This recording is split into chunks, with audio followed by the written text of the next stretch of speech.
I just saw your doggo meme, and it's like, well, in a world where magic feared, you run a party with 3 casters. Man, hopefully that doesn't go to our heads. All right, the recording's going, so we're good to go. You may Alrighty, begin guys. whenever you Well, see fit. welcome to the morning of the first session of. Wait, is Abby actually in? We haven't heard Abby talk yet. Abby, That's are you true. alive? I'm right here. Okay. Okay. Okay, she's alive. Welcome to the first session of the Legacy of the Six Saviors, which will be taking place 100 years after we wrap up our current campaign, whenever that is. Who knows? Maybe we actually have like 100 years left on there, and Giovanni's just going to age out anyways. Anyways, you never know. Okay. Oh, you're gonna run into me if I live. Let's just go ahead and jump into some exposition here. The air in the holding cell grows more stale with each passing breath. It feels like you've been in this jail for days on end. The last thing you remember is being tossed out of the back of a moving wagon into the dusty streets of Aspenwood, the common fate of an exile. You recall the choices which you've made leading up to your perhaps unjust incarceration as you observe your surroundings. 3 brick walls spotted with lichen meet an old yet sturdy wooden door. The floor spans less than a dozen square feet, and the only source of questionably fresh air comes from the small barred opening towards the top of the door. The ear-ringing silence is broken by the sounds of boots echoing down the hallway. A light now dances amongst the shadows. You hear a heavy knocking sound as the jailer greets the door with his fist. Time to go. Seems to me that you've spent enough time in this hole. A few seconds of waiting and the clinking of keys results in nothing more than freedom. Almost. Out, he says plainly. He raises his arm while pointing towards the door down the hallway from which he came, his eyes not bothering to meet you throughout the exchange. And I'm going to go ahead and switch over you guys' map. Oh, goody. Ooh. Did that work? Yes. Yep. Okay, so you guys are currently in building number 6. Ooh. I see tokens. Hooray! Which one's mine? Yes. Uh-huh. Wow, we have 2 very similar tokens. All right, I found mine though. So we've just got kicked out of the jail, pretty much. Yeah, you guys are actually still like inside. Oh, I just had them out there for organizational purposes, but okay. yeah, you guys are basically the first building you've come across is this damp, dusky jail. Okay. This is the part where As you walk towards the doorway, you pass a table in front of a fireplace. The table holds a basic lantern as well as a steel short sword and some dried fruit. It's undoubtedly where the jailer spends most of his time when prisoners are within his realm of responsibility. Towards the north are various pieces of office furniture as well as a door which has been left ajar, bright light pouring through its opening.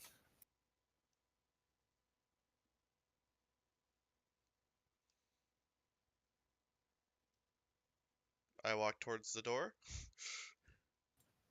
Cool.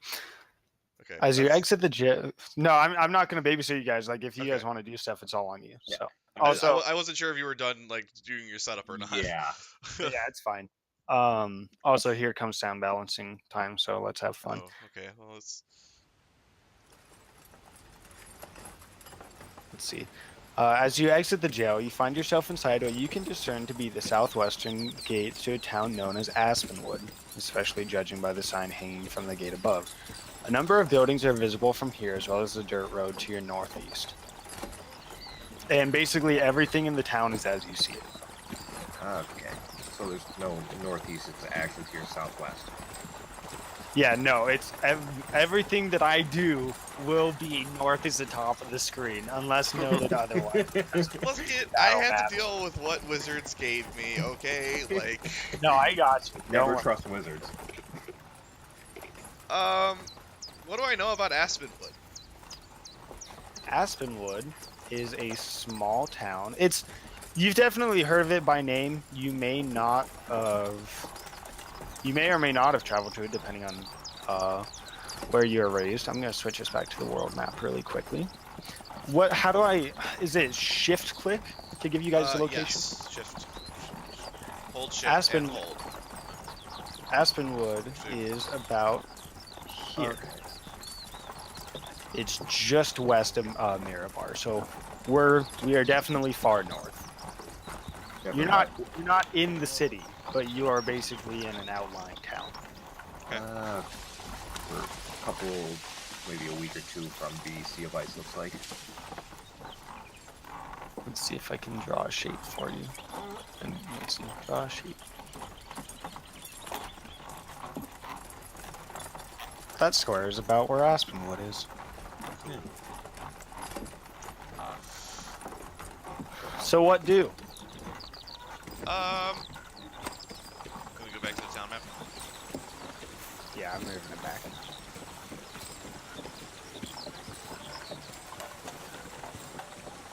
And sorry, they're very different sizes, so we're gonna have to Yes, zoom yeah. in and out some.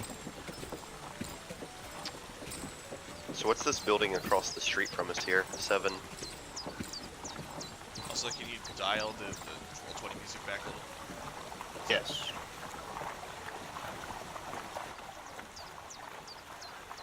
Okay, as you make your way towards the road, you notice a large building in front of you has been constructed of fine, thick timbers. A number of guards enter and exit the building as you watch. Farther to the northeast, you can make out a blacksmith shop and a river some ways beyond that. That'll be the blacksmiths. Okay. As far as you can tell, the building across the street is basically guards' barracks. And you guys can write on the map as you want. If you gotta label stuff, so Okay. feel free. I'll stick that upon myself. There. Anvil. It's a blacksmith. It's a very crude anvil because I'm drawing with a mouse. And I don't know where you guys are individually from because it's something yet to establish, but Thrognir, you probably, this is probably a nice climate to you. It's definitely cooler and crisper. The air is definitely fresh, especially if you're more accustomed to the staler air of inside the mountains. It's pretty nice here. It's cold, but it's it's clean, it's crisp. General winter air. The finest. I contemplate how I ended up here a little bit further north than I started. Why was I in jail? Why were you? I mean, personally, I know was why. innocent, so I'm not quite sure why I was. Whatever they said I did. I suspect I was too arson, close. I whatever. was too close to one of the fires that may or may not have been set by one of my compatriots. And look, just because you show a bunch of fucking backwards idiots what the power of magic and someone smart can do, yet people start going, oh god, he's gonna kill us all, just because I almost killed that one guy. So you were actually doing magic, like out in the open? Yeah. Okay. Show these backwards That, hits. that would probably land you here. Shipping you out to the middle of nowhere would probably be a good way to deal with someone casting. Exactly, that's... Okay, I think I was probably just too close to that, and I got associated with somehow. Yeah, if you're gonna throw me a Joe, you have to throw me a I Joe. am a long way from home, and I don't feel super comfortable. I think I start making my way towards the river because that's the most comfortable thing to me. So I'm gonna start walking up the street. Does anything happen as I approach the town center here? Yeah, so as you get to the crossroad, the crossroads within the center of Aspenwood, however, they hardly stand up to their name considering it's more of just a branch, boasts a sign pointing northeast towards Mirabar and southwest towards Luskin. To the southeast are a pair of rundown buildings flanked by the face of a granite cliff. As you reach the crossroads, you spot a woman barreling towards you from the northwest, dressed in fine clothing with a ceremonial rapier on her belt. This lithe woman comes to a screeching halt only a few steps away from you. She struggles desperately to catch her breath, as her chest rises and falls periodically, displacing a signet ring upon a golden chain. I don't acknowledge her. I just sort of I'm just looking at her. Like, I don't know. I'm observing her. I'm trying to see if there's anything remarkable about her that I can see. Besides, like if I recognize the signet ring or anything like that. Go ahead and give me a history check. I can do that. I'm proficient. And she is noticeably well dressed compared to the other people walking around. Okay. 15. So You can definitely tell that she is of a higher stature, but the signet to you is not known. She sits here panting for a moment, and she says, one good moment, please, my good people. God, it's about time that Helm lets you out of the jail he runs. And she sits there panting, and she's totally tripoding over on her knees for a couple seconds here. So she was looking for us? Is that what I just gathered? I'm sorry. As you ask that, she raises her head back up and she says, Indeed I was. My name is Baroness Riverwatch, keeper of this town where you might now call home. As you're new to town, I would like to formally invite you to dinner at my estate in 2 days' time. Just please provide me with your name so I can inform my housekeeper to let you through the door. She's like, I'm like Neidra Riverhunter. Is that what I think that's my name? Yes, Riverhunter.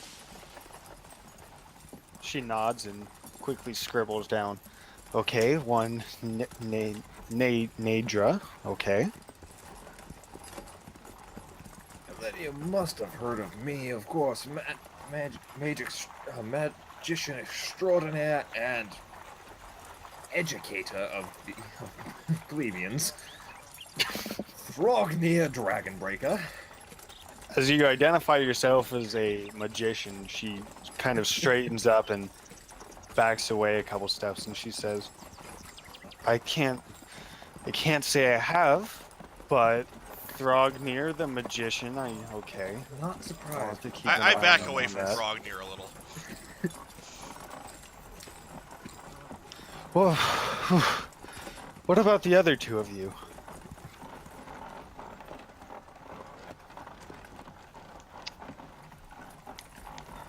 I'll kind of approach a little bit, kind of offering my hand out. I'm Cyrus. She takes your hand and stands up a little straight and says, Cyrus, okay, noted. And she looks over as she approaches and she says, she looks up to you and says, your name, please? Yana, it's a pleasure. The pleasure it is, and she holds out her hand and to shake yours, and is definitely somewhat dainty. I hold out my hand and I like squeeze hers a little tighter. She recoils a little bit after you release her hand, and kind of shakes it off a little bit, and she says, "Okay. Anyways, please come to my estate on the hill in 2 days' time for dinner, if or feeling up to it. We look forward to getting to know you a lot more, especially if you're planning to spend more time in town." Is that building And 11 on the map here, I'm guessing? That is, yeah. No, hold on. Maybe. It looks like it's up a hill. I can't tell. Yeah, 11. Yeah. And the woman, after a shallow bow, begins to slowly trudge her way back up the hill to the northwest. Or I guess from here more than north, but... Someone in this town knows what to do with a quick guess. Wait, what was her name again? Baroness Riverwatch.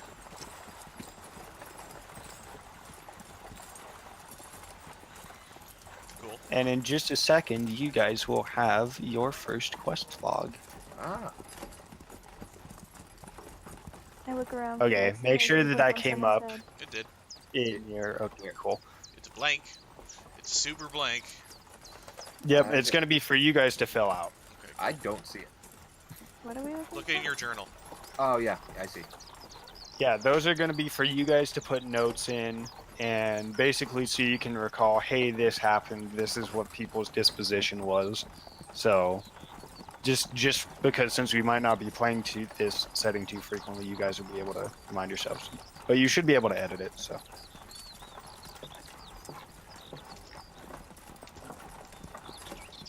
So while you guys are looking at that, Aspenwood is pretty scarce. There are definitely people walking around, but compared to the hustle and bustle of any city you may have been in, especially the bustle of dwarven mines, this is not by any means busy. Most everyone looks fairly poorly dressed. You know, they're getting by, maybe a comfortable living, but by no means are they wealthy. I think like 4 of us just tried to save. Yep. Yeah. Because mine just changed entirely. Sure did. Alright, so 2 days. Yeah. I just established that by the fact that I did a history check and knew nothing about her signet ring, that I don't know anything about the River Watches, I'm assuming, yeah? That would be apparent. Okay. In that case, I probably just... I continue along the heading I was going for. I want to head towards this waterfall that's up here. Wait, young one, come back. Me? Oh. Wait for us. I have no For the problem waterfall? slowing down for Yana. I'm intentionally trying to put some distance between me and Thrognir. Thrognir. Yeah, that Thrognir guy, am I right? So I'm gonna kind of describe some buildings as we pass along on the way to the river. Building number 2 to your right is a very solid-looking building. It appears to be an inn, and it is significantly larger than any of the other buildings in Aspenwood. It's built from sturdy, unweathered lumber, and the building stands 3 stories tall and is roughly 1/3 the length of Aspenwood's entirety, at least between the gates. A wooden veranda housing pillars lies to the entrance of the inn. A stout wooden door with a well-shined brass handle and lock stands to guard its flank. To the left of the door is a wooden board with a few notices posted on it. Lastly, a few patrons are leaning against upright beams which cascade along the front side of the deck underneath the shade of the overhanging roof. Basically a porch. A very fancy Do porch. I see any question marks? What? She's looking for quest markers. Okay. No, that's an exclamation point. Get the quest. Potentially, I but thought it was the arrow. Yeah, before no. that. you're right. Depends on the game. There Fair are enough. notices on the board. Notice board. Okay. I want to check it out. Okay. Sorry, go ahead. I was gonna say, as I'm walking up the street, I notice Yana pull off, and I sort of look to see what she looks at, and I see her approaching the notice board, and I think I sort of like, oh, interesting. I pull off, and start following her. Yeah, that's another question. Is how do you guys feel? Like you all have some money in your purse, you know, especially, you know, you have money to live by. You have plenty of money to live by. How do you feel about not having an immediate source of income? Does that bother any of you? It's concerning to me. I'm mostly thinking about. I'm out in the. This is my first time in the world on my own, and I'm just like, okay, as long as I can eat, as long as I have enough money in my pocket to eat, I guess I'm okay. And I don't really have a plan for how I'm going to explore the world yet. So.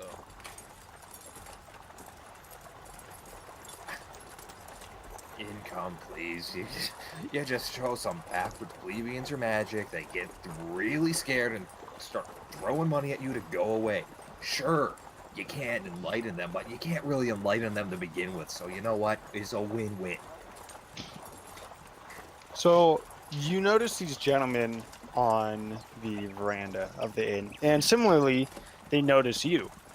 And one of them, Yana, as you approach, says, "It looks like you might be a little short on coin there, aren't you?"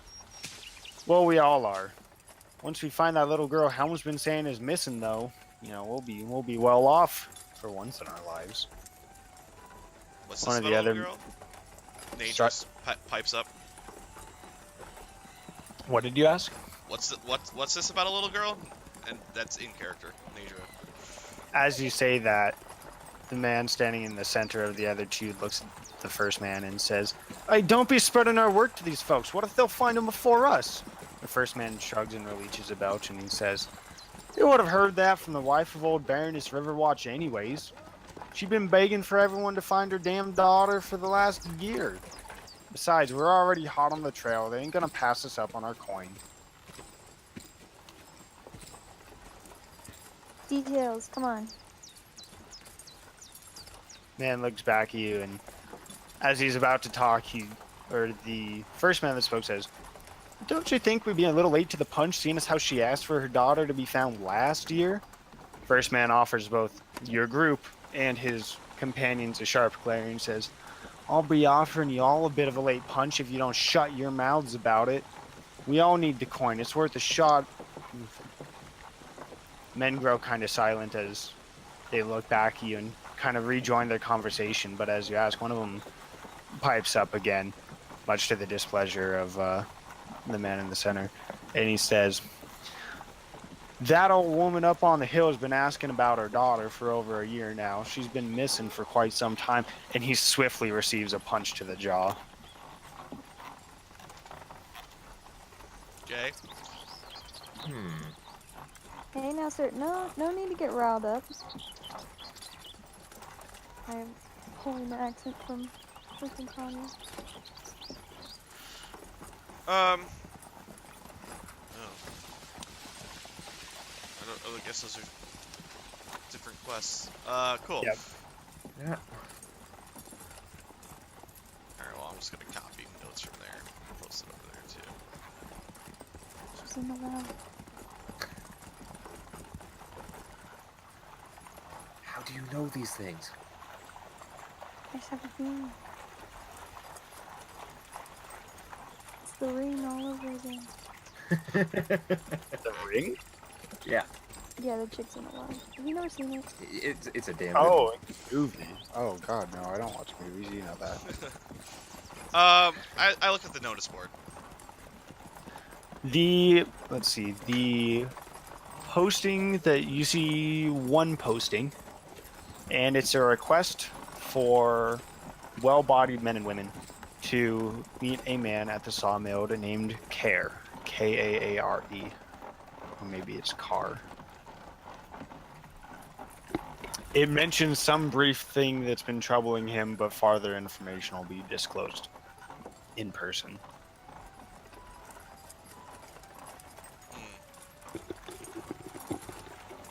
It looks like a lot of the previous postings have been ripped down and the parchment has been weathered away.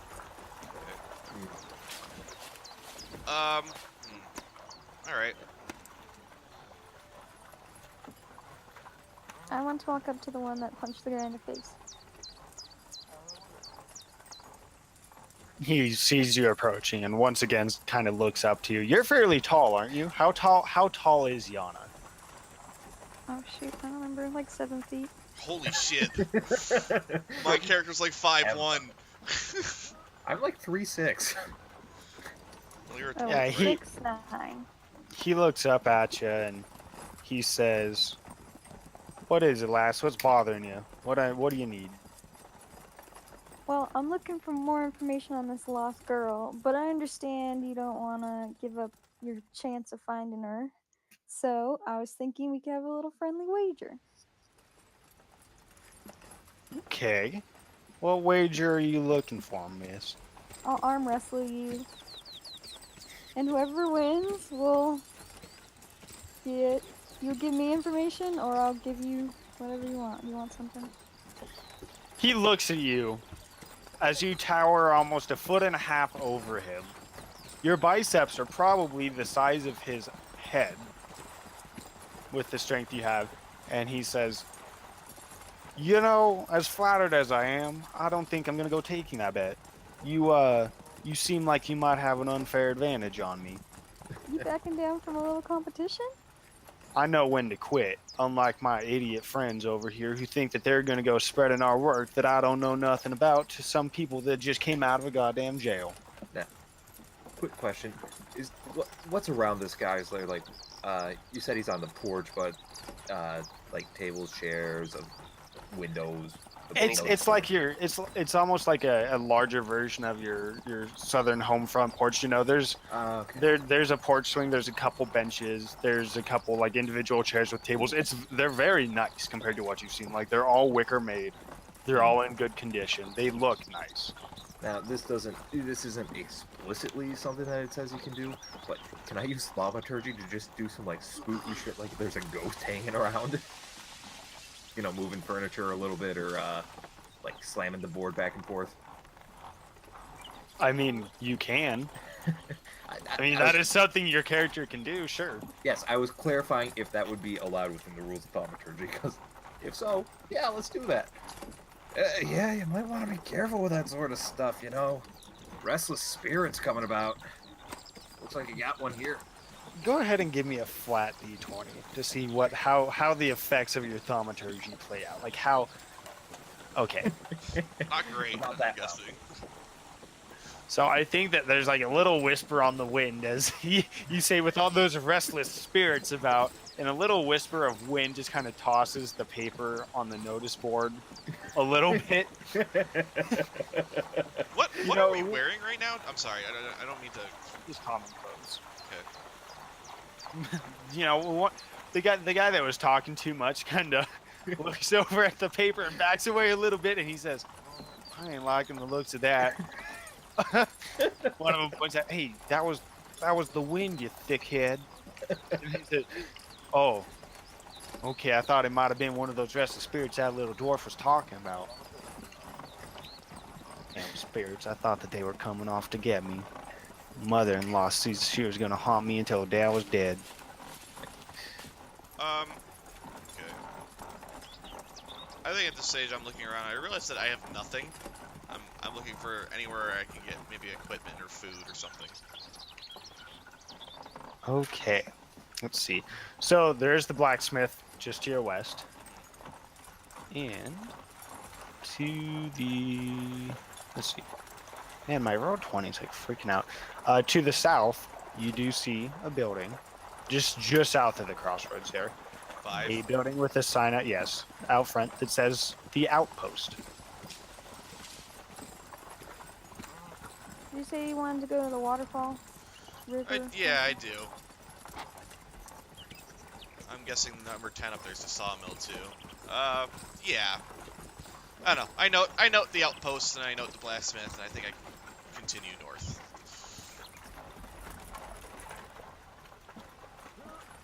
As we're passing by, what's 9? Yeah, I'm getting to it. I got a lot of tabs. This L-shaped building seems to be one of the more popular as far as the commoners of Aspenwood are concerned. Fish is brought in from the river, prepared and sold to the general public. Scraps of smaller, less desirable fish are placed in a bucket labeled free near the inner corner of the building. In addition to fish, vendors sell lines, rods, and nets. As you pass by, you hear one of the sailmen hawking to the crowd, "Fresh stream water, much better than the well water tainted by any of those pissing in it from the bucket. Fresh stream water for only 2 copper." It looks to be a fishmonger's guild. Okay. Why?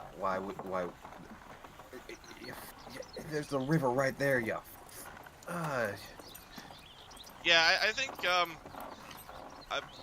Neidra stops and looks because like she's from a fishing village, so this is like familiar to her, and she kind of laughs at the idea of paying for water. It's like, What are you gonna do? my own goddamn water. He wasn't talking directly to you, just so you know. Yeah. Like he's not. I know like, he's not doing taking offense to his it, herald but thing, but like I I think we're all doing the wasn't whole- talking directly to him either. I was just scoffing to myself. Oh yeah. Like there won't be any repercussions for mocking the poor man's business of water selling. Probably doesn't even give you a bottle or a flask to carry it in, too. Amusingly, you do see people periodically buying the water by the bucket. Bring your own container style. Yeah. Nature thinks to herself, what'll be next? Bottle it and try to sell that? The bottles are worth worse. Jeez. Yes, the man introduced his name as Nestle. Okay. Anyways. I go and Okay. examine. Are we... I go to examine the poles and nets. I'm gonna see if there's anything there I can use and that's reasonably priced. Yeah, they're your standard fishing equipment. Yeah, Nestle, the water salesman. It's your standard fishing gear for standard price as PHB. There's plenty of it. It all looks like maybe moderately, like barely used. It's in good condition though. It's not like trash. I don't think I've ever touched fishing equipment in D&D before. Maybe that was second edition that existed. Oh god. Fishing tackle is a thing. Oh yeah, you did run this for second edition, didn't you? Yeah, that was second edition, but I changed a lot of it, so don't worry. Yes, this is where you can buy fishing tackle. Okay. I'm going to get some fishing tackle. So it's Okay. 1 gold piece. It is indeed, and 4 pounds. Okay. Is there anything else on it? I don't think I need like a net. Like I'm not like trying to do like you know fucking like ocean style like net fishing. Like I just want to be able to catch enough to feed myself. Does that just include a fishing pole with the fishing tackle? Yes, it includes a wooden rod, silken line, corkwood bobber, steel hooks, lead sinkers, velvet lures, and narrow netting. Okay, yeah, I buy that. Are there any like fishing traps? No, Like a there are no crab like crab trap or a pots. net No, or I mean something? there's nets in the kit. Hmm.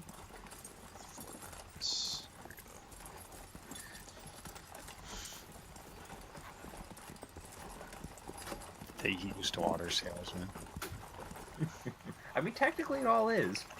I mean, yeah, that's how the water cycle works. Yeah.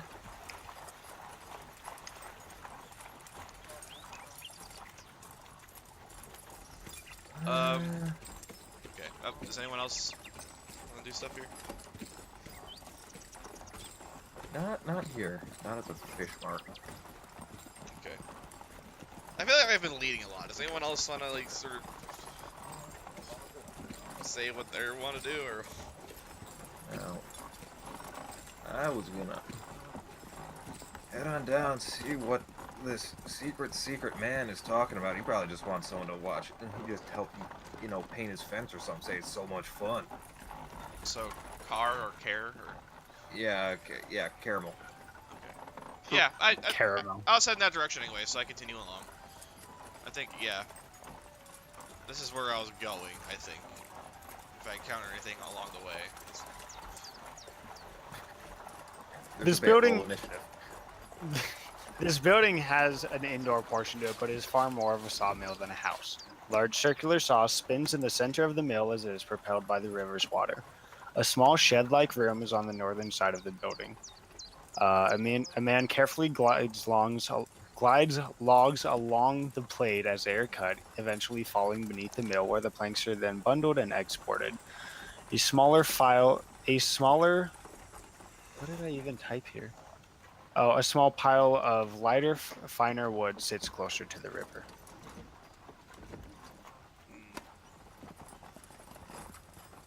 Hello. Man looks up from you at the sawmill as you approach, and he says, "Oh, you must be the men that Helm said he would send to take care of that bear, right?" I'm a woman. Okay, then you must be the... No, he didn't say he was sending anyone. Who are you? We saw your notice. Oh, so you've come to settle my little bit of a bear dilemma. If the price is right. Well, let me tell you what I've been seeing first.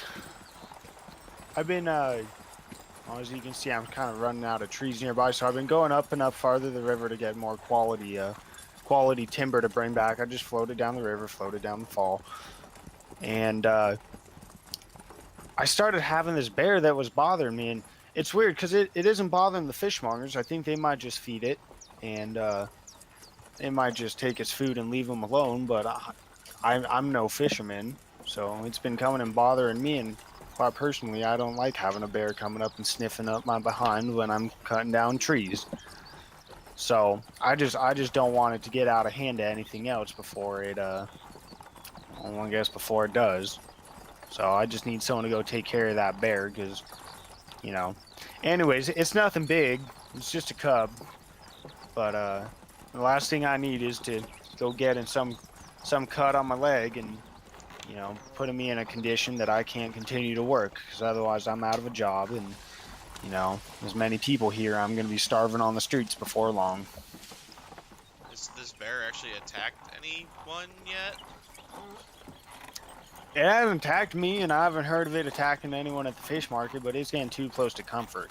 I was cutting down a Okay. tree the other day, and I felt it sniffing in my back pocket, taking a little bit of jerky that I had for my afternoon snack.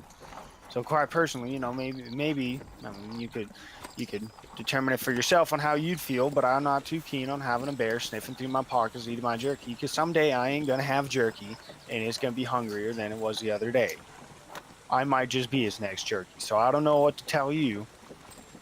You don't have to deal with it if you don't want. Helm said he had other men coming to come deal with it for me, and I don't know where they are, when they're gonna get here. It's been a few days, and it's not like Aspenwood's that big of a place.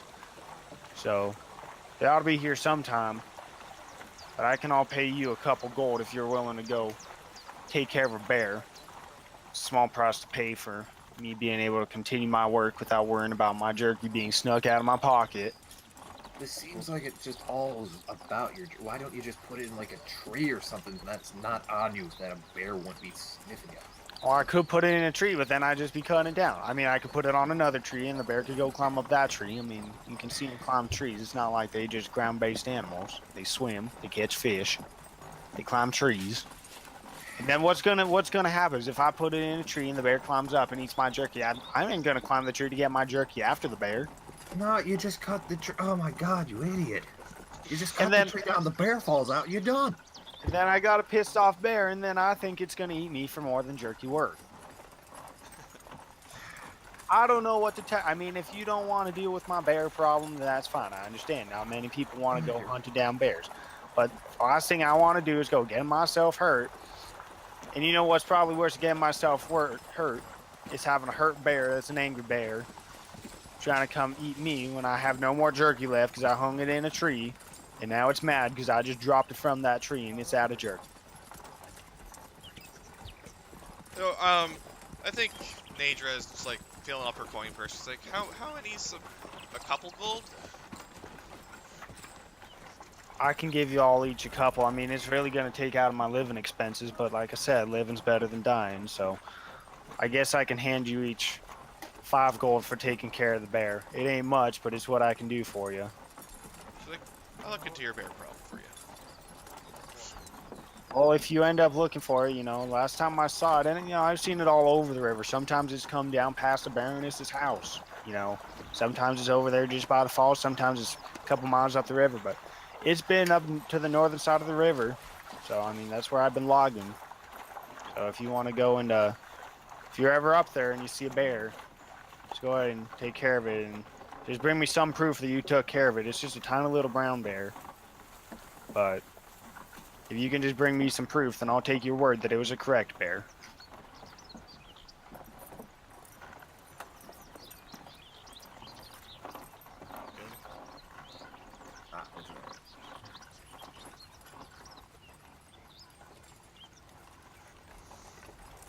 And since we're basically here anyways, I mean, the river is pretty unassuming. There's fishermen here, fishermen there. Some of them are farther up the river.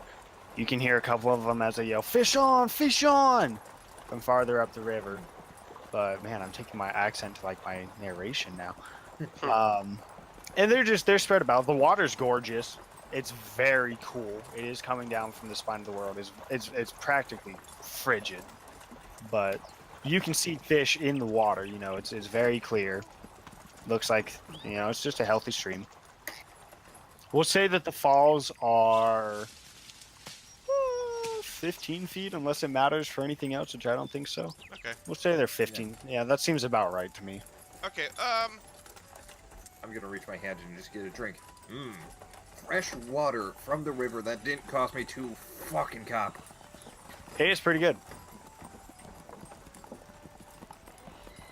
I think I cast a line here to see if I can net myself some dinner. Sure, give me a survival check.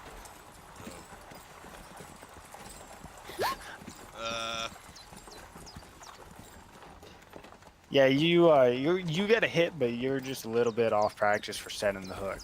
You know, you could even see the fish take the lure, but it's just you're a little bit out of practice. God damn it! The rest of my family's a lot better at this. She reels it in and says, I'll try again later.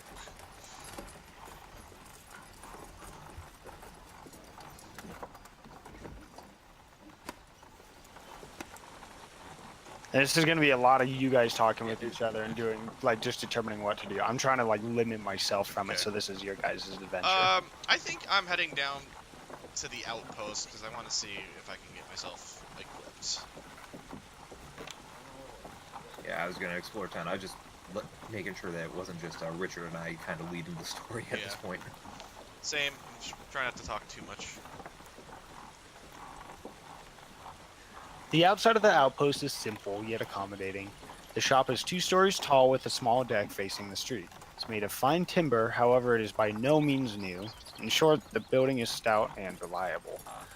A spot of grass to the right of the building shows where a wagon often rests, however it seems to be currently missing from its place. Is it open? Like, Yeah, it's open. yeah, I go Sorry, inside. what's missing? There's lines where you can tell a wagon normally sits. Oh, gotcha.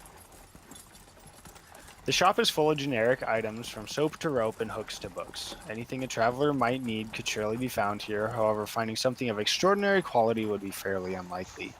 A staircase on the left side of the building leads upstairs. A rope and sign which reads "No guests please" crosses your entry to the upper floors. Lastly, a well-aged woman stands behind a sales counter as she dusts off the shelves. Hello? I don't think I've seen you around here, she says. Well, welcome to the outpost anyways. My name's Agora. If there's anything you're interested in, just go ahead and let me know. And for all intents and purposes, this is going to be anything other than like your alchemist oil and potions of healing, like your common items from the PHB, can be bought here. From you guys know the page I'm talking about, where it's just like your standard Yeah, 150. items. No, are there any weapons at all? There are not. I'd assume that'd be the blacksmith. Can I buy a tinderbox? Yeah, I'm gonna hold you guys to honor system. You know, you guys can buy Okay. Can I just about anything off that page. Like without me looking at it, you just can't buy the things that would require like alchemy or explosives or like the things that are like 100 gold or whatever, like telescopes or I don't even remember. I know there's a few things on there that are more pricey. Probably not. If you have questions about it, then ask for a 4 wagon knob. I'm just gonna go straight up God explorer's damn it. pack here, if that's okay. Yeah, you guys can also do that. You can buy the packs for super value. Wait, what about like holy symbols that's on that page? Nope. Yeah, that'd be a little too easy. I was gonna say, I feel like you come with a holy symbol. We don't. Nope. They stole everything. Yeah, the only things that you guys were taking with you back out of jail was your coin and your common clothes. Do we have like a backpack, or do we have to buy a backpack? Nope. You have a got pouch nothing. with coins and a belt. I'll give you a belt. Wait, so do we have any clothes? Yes. Yes. Oh, okay, Commerce. that's good. And then you realized you were naked. Thought it was a little chilly up here. Well, I'm not gonna. Meanwhile, Jake's over here. You know, I think I'll keep it this way. This is seeming pretty good. This is fine. Where's Jake? We're just making a joke about him having, like, just keeping his character naked. Oh, okay. Like, yeah, you know, this is cool. No one's gonna question the magical dwarf who's running at you naked. And basically anytime you guys are in town, same thing applies. You can buy stuff from the outpost. Okay. Like Can I get a if you're horn? just like doing character maintenance and stuff like that, then you're free to use that page. What was that, Abby? Can I get a horn? Like a battle horn? Like the musical instrument or like Yes. a ram's horn? Yeah, Both? like a ram's horn. Oh, a hollow ram's Yes. horn. A musical instrument? No. Like a ram's horn I could blow through? Yes. Okay. Like a Viking horn. Yes. Not like a horn. Or I don't know. Are those even in D&D? Is that a thing? I'm sure it is. I Instruments? I guess bagpipes are in here. yeah. Noted, there's a fine set of bagpipes. The only musical instrument in the shop. Musical instrument, horn. 3 gold pieces, 2 pounds. 154. Sweet. Interesting.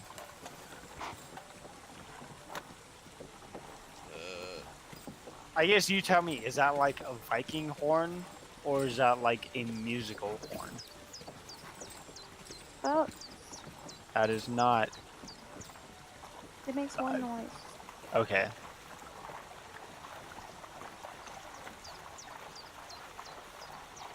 As you guys kind of put stuff up on the shelf to purchase before checking out, Agora definitely looks pretty pleasing. She says, "Wow, I haven't had this much business in quite a while. I haven't even seen you folks around here before. Where'd you all come from?" Well, we got arrested, you see, and I don't have any of my stuff. She looks at Thrognir. She glares at Thrognir. I suppose that if you got the coin, you know, it ain't really my business why you were arrested. But, you know, since we have plenty of people come in and out of the town through the jail. You know, we're a common spot for exiles to be sent for doing all sorts of various things. And, you know, some people are innocent, some people aren't. And so I guess some of She them will glares claim whatever they harder want. at Thrognir. It's not my fault. He was like, oh, look, oh, it's shiny. Oh my god, I've never seen anything like this before. And he just has to go up and touch it. You don't do that. She looks at you and she says, "Go up and touch what? What was so shiny?" No, you know what? Maybe I should ask you things after y'all purchase stuff. I mean, I definitely, you know, we all need the coin here, and I shouldn't, you know, never mind on that one. Alright then.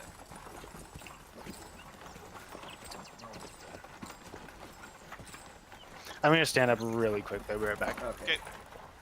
Yeah, that's good because I'm still looking through like, oh, what do I need? Yeah, I'm just like picking out all the Yeah. stuff here. I don't think I need anything else. Although I actually close.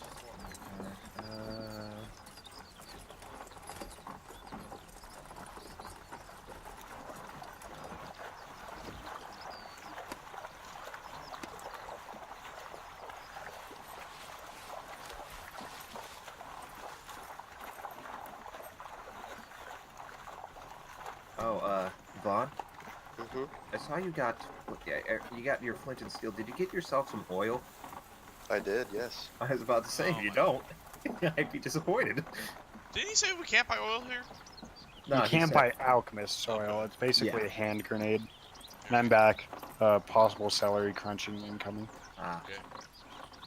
Quick question, because I don't know. Just I don't know. Do they have like your general like magical items used for like component parts or no? I think it would really come down to what it is. Lodestones. No. Yeah, I didn't think so, but I have to ask given the world. And I'm like, if you guys end up like getting a components pouch sometime, which is also not here, I'm not really gonna question you guys on components other than the things that are like 300 GP worth of diamonds. Fun. But yeah. Like if you were looking for like string or something like that, then yes, you know that's something you'd be able to find. But Right. butterfly wings and lodestones probably not. So probably no fireflies or phosphorescent mosses. Nope. Probably a small feather or a piece of. Can I buy a feather? Yeah, you could find a feather. Okay. I don't know how much a feather costs. Let's do 1 copper. I look at her as she buys a feather. You want to go buy some You water know while you're there's at it? one of those outside, right? I hear birds right now. Yeah, I don't think I actually buy the feather. I think I don't even technically know that that feather is a material for feather ball, probably. So I probably don't buy the feather. Yeah, it's more like a quill anyways. Like, it would serve as a feather, but you'd be buying like a quill.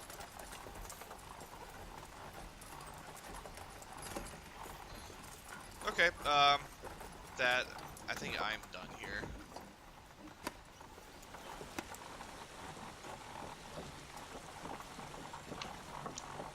Alright. Got a list of stuff. I don't know if it's done yet though, so I'm still holding off. Yeah. Well, while they're still shopping, I'm gonna let you read whatever you have from the blacksmith, because that's the next place I'm heading. So. Okay, I added the bear quest for you guys too. Okay. Alright, blacksmith. The blacksmith's yard sits behind a small single-story home. A variety of low-quality smithing tools rest in front of the house, most of which are in disrepair. Behind the house, a blacksmith is hard at work as he reshapes a pickaxe, quickly adding it to a wagon of similarly repaired tools. You don't see much weaponry being produced here. He's working on a lot of mining equipment, which, you know, every time he bangs out dents from a metal bucket or, you know, fixes up a portion of a pickaxe or a shovel, he just tosses it into a wagon, which is just full of, like, items. Do I see any daggers or stabs? You do not. No daggers at all? No. Dang. And this is also, I'm like, if you guys come down to the point of using improvised weapons, by the way, that's totally fine. This is very much a you start from nothing campaign. Right. Okay. So wait, What what all does does the he blacksmith have? Mining equipment. I poke my head back in the outpost, like, would you guys believe that there's not I can't even get, there's no daggers to be had at the local blacksmith? Agora kind of turns her head back around from dusting the shelves and she says, you know, he's pretty busy keeping up with all the repairs sent out from the mines. You know, the dwarves up in all around the hills send him quite a bit of business, and anytime he is commissioned for weapons, he's generally for the guards. I mean, sometimes I'll have someone pass through, and I've heard that he'll repair gear for him, and, you know, but he's not one to often do weapons. Do you know where we can even find, like, you know, daggers or knives or anything? She thinks for a couple minutes, and she says, you know, we don't have much use for weapons around here. I mean, it's a pretty quiet neighborhood. I mean, I've seen people walking around with weapons, but generally they're travelers, you know, kind of like I said. And then sometimes if we have too much of a homeless population, we'll see people walking around with kind of makeshift clubs on their hips just for self-protection, you know. I guess that I should restate. During the day, it's pretty fine. During the nighttime, it gets a little questionable around here. But, you know, as long as you mind yourself, you should be all right. Okay. You know, sometimes I kind of laugh about it. Some people seem like they're just kids play fighting with sticks, although they'll be beating off a vagrant with a branch of some sort. It's just like watching kids play in the street, except they're adults trying to. Well, I guess I shouldn't laugh at that, but it's still kind of amusing to see. Neidra chuckles, beating off vagrants, phrasing.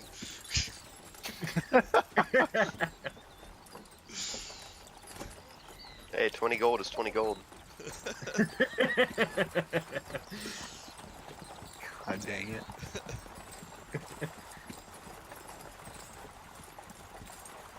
We also noticed you usually have a wagon out front and then it's missing.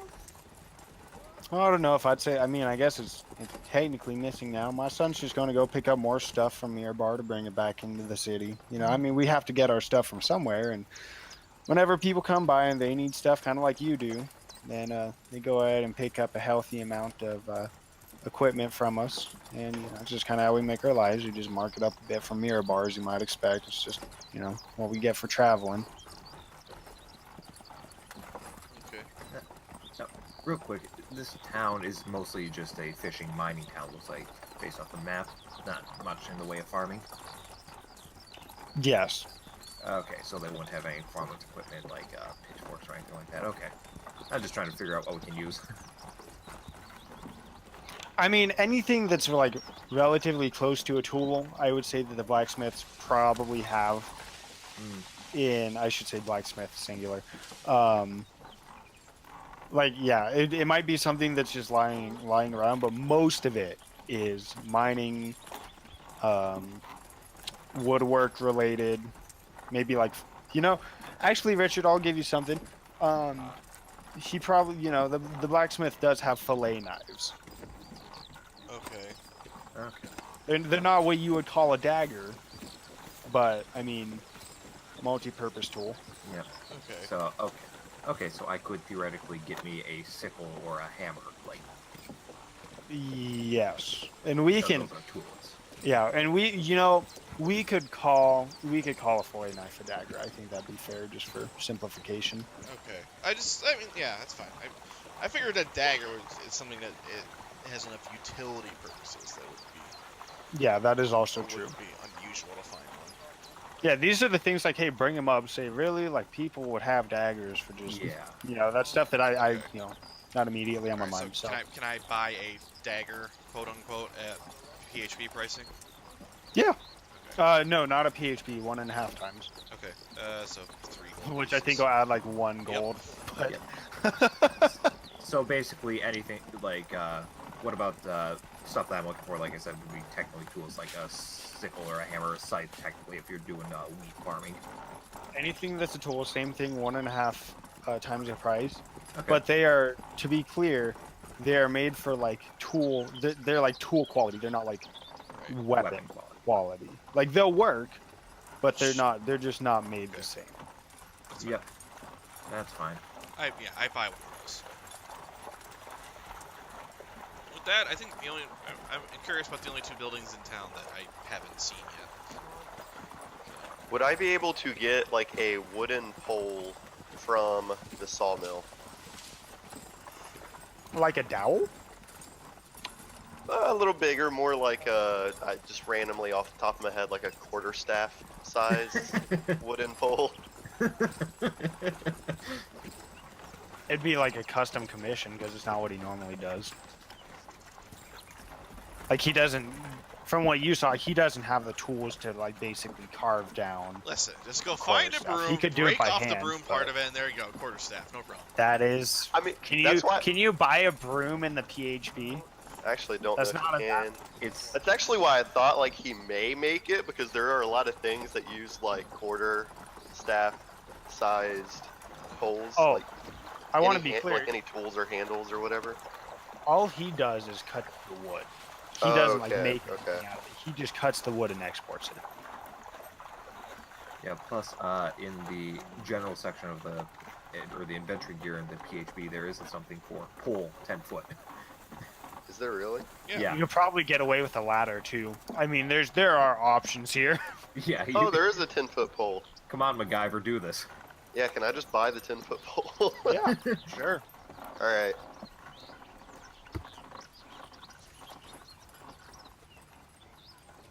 And whenever you're ready, I want to go this way. Yeah, sure. Just move. As you guys move your tokens, I'll read stuff off. I mean, Okay. it's Again, I'm just trying to rush everyone. which Oh, are you yeah. looking at first? 4 or 3? I mean, I guess just by positioning 4 makes more sense. Unless I'm Okay, sitting Vaughn, on the were side you of the gonna building say next to the something? front of 3 better. I was just gonna say, so before we leave that shop, I bought a backpack, bedroll, tent, rope, fishing tackle, blanket, rations, tinderbox, mess kit, water skin, parchment, oil, and torch. Cool. Alright, I'll put that on my character sheet in a bit. Yeah. There is Gotcha. so the other caveat is that this store will restock over time. It'll have like a few of anything at a time. But if you guys were like, I want to buy 500 glass vials, or like 20 glass vials. Like, yeah, probably not. Probably don't stock that much. We just got to do it within reason. Okay, building 4. This building is a fairly small single-story home. It has been weathered similarly to the building next door to it. However, the windows and doors of this building have been boarded over. Where there were once holes in the walls are now copper coins. The surrounding wood has swollen around them.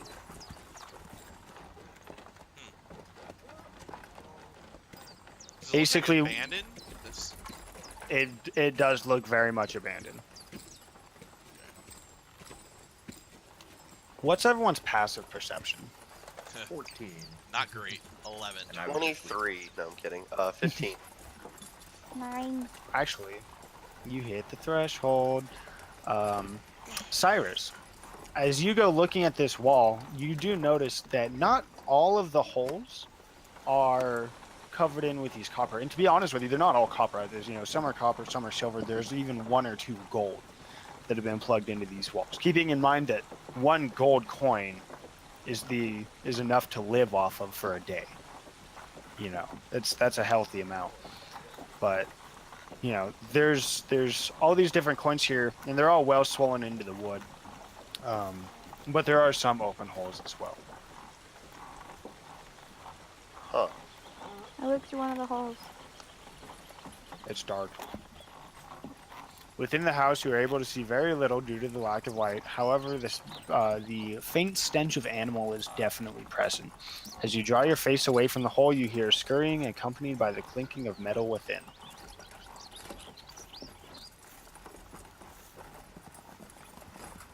Can I knock on the door? You don't get a response. Okay, can I knock on the door and go, and, hello, have you heard the good word of our Lord and Savior, Thrognir Dragonbreaker? You don't get a response. It's boarded over like Walking Dead boarded over. Jake, are you your own god? He gives himself his own powers. Hear me, mortal. Rognir accrues 1 sacrilege point towards his deity.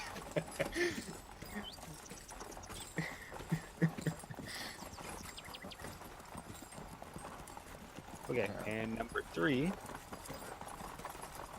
The southeastern building has been weathered away after countless years of obvious neglect. A number of small wooden desks and chairs has been tossed about the building, and the door seems to be barely on its hinges. Within the building is a large wooden desk flanked by a slate of rock with numerous scribbles upon it with chalk.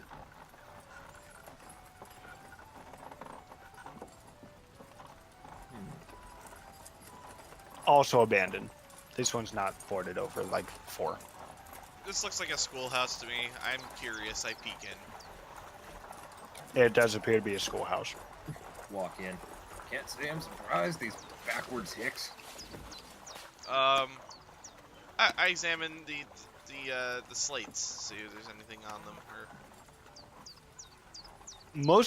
It's just one essentially chalkboard mounted up on the back wall, and there's nothing really of value on there. A lot of it is just kind of like disparaging messages. I mean, it's basically bathroom graffiti. Yeah, it's just, I mean, it comes across as a whole ideas of just no hope, what's left, just stuff, it's very downtrodden. Yeah. Amusingly, you guys do notice something. You've seen kids around the town just kind of running about as you've gone through the streets. There are a lot more desks here than you've seen kids. Like, this place is, spare a single walkway down the center from the door. There's a lot of desks in here. There's probably more desks than full-time residents are currently in Aspenwood. Now, hazarding a guess about how long does this look like it's been abandoned for?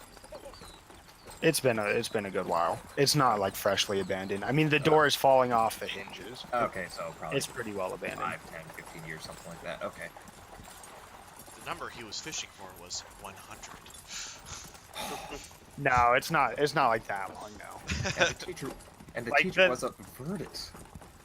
educational institutions have not been abandoned since the decline of Tiamat. School is magic and therefore heresy. Dude, that's some like, yeah, no. I searched the schoolhouse for books. I want books. There are Any books. There are books. They're very weathered. Like you're like pulling apart chunks of pages. Like there's just like pages are stuck together 10 at a time. They're wet. They're dusty. They're moldy.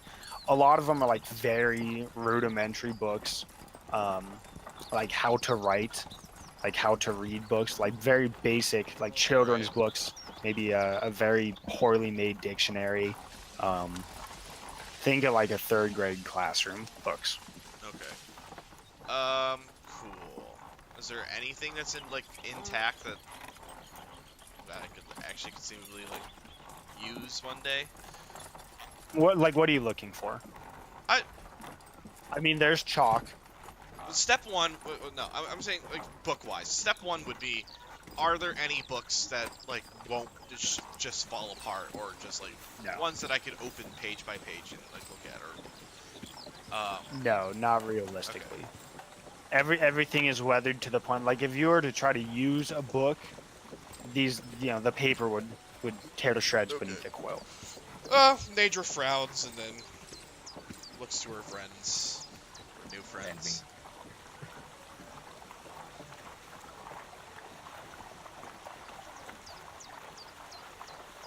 What? You're looking like you're surprised about this. Not surprised, more just disappointed. I'm honestly surprised that they were able to spell the name of the town right. I'm not even sure that's right. I'm also going to say you guys are coming pretty close to sundown. You know, you've been walking around and shopping, so the day is coming to a close. Okay. That inn's looking pretty good about that, but...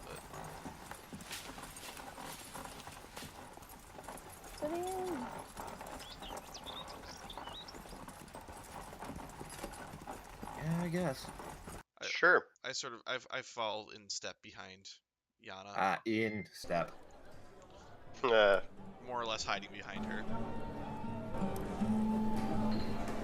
Okay.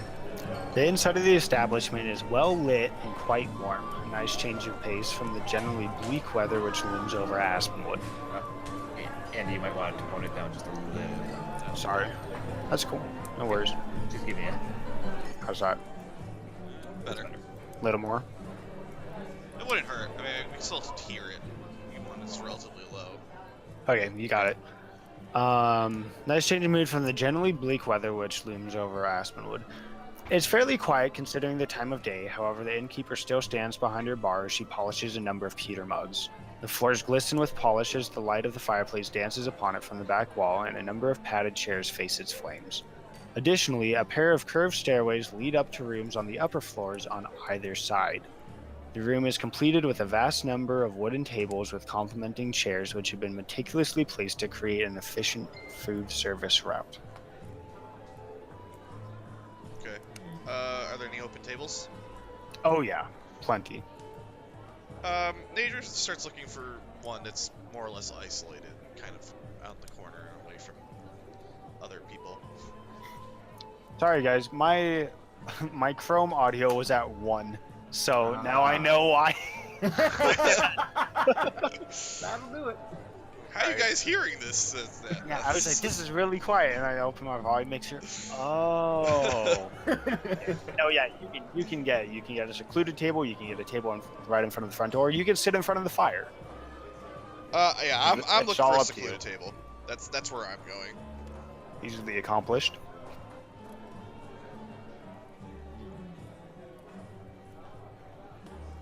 Sorry, I was munching. Okay. As you walk up to the bar, the innkeeper smiles at you as you step farther towards her. Oh, looky here! I love nothing more than seeing a new face in town. She approaches you as she comes around from behind the bar and offers you a hand to shake. She says, "I'm Tamira, the owner of this establishment, and these are peace and quiet," she says as she gestures to a pair of matching bald maces on her hip. You will be welcome to take a seat and have a drink. The first one's always on the house, and that is as long as you can agree with peace and quiet.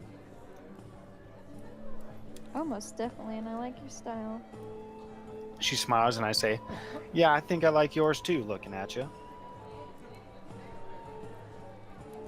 Do you have any rooms? We're going to do rooms the same way. The cost of here, I think I have it open. We're going to do cost of living for time in town. So there are different. Where's my Discord? Okay. Here, hold on. Let me. Is that Dungeon Master's Guide or is that PHP? I can't remember. That's PHP. I posted it for you guys, but there are rooms of all different types. How you live, like I mentioned the other night, will definitely come into play at times. And I mean, we're just going to say modest is generally the line. That's for food, bedding, everything. So if you want to go poor more, then that's fine. If you want to go comfortably, then you're going to do that too. Oh, these are like daily expenses, right? Correct. All right. I order the food and room that I need for modest. So. Okay. Yeah, same here. Yeah, I think modest is the way I'm going to. With limited income. I look around the inn, mostly like while eating my meal. I'm looking for anyone who's looking at me. I don't, everyone's just kind of, I mean, there's some people glancing around like, you're at dinner and you just kind of stare off at the table. But as you make eye contact, they kind of look back at whoever they're talking with or whatever they're eating. There's no one that's particularly looking at you in general. Okay. Yeah, I mean, there's a variety of travelers. There's people dressed nicely, people dressed poorly. The inn is very affordable, though. I mean, for food and drink and a night's stay at 1 gold, that's manageable for most people. So, you have all sorts of people in here. Okay. As you do look around too, and the fireplace at the back of the inn is monstrous.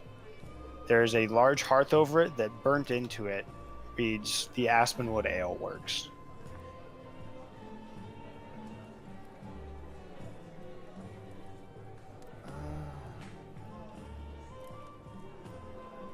I want to roll a history check to see if that rings any bells in the slightest, given this is a backwoods town.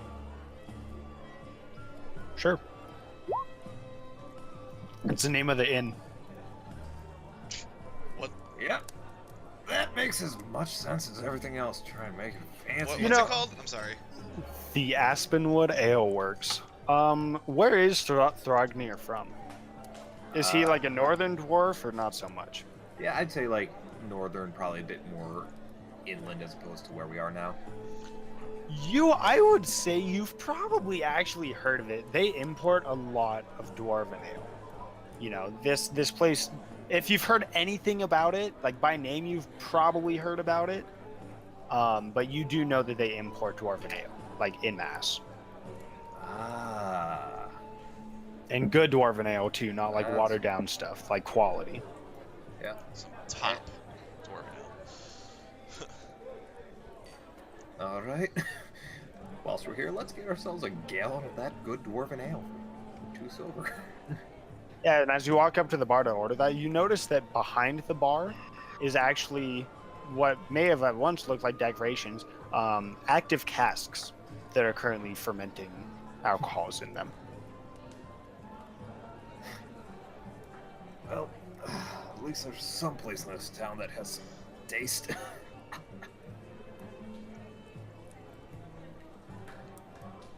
And then just go towards the bonfire, basically, the one that was not set by our questionable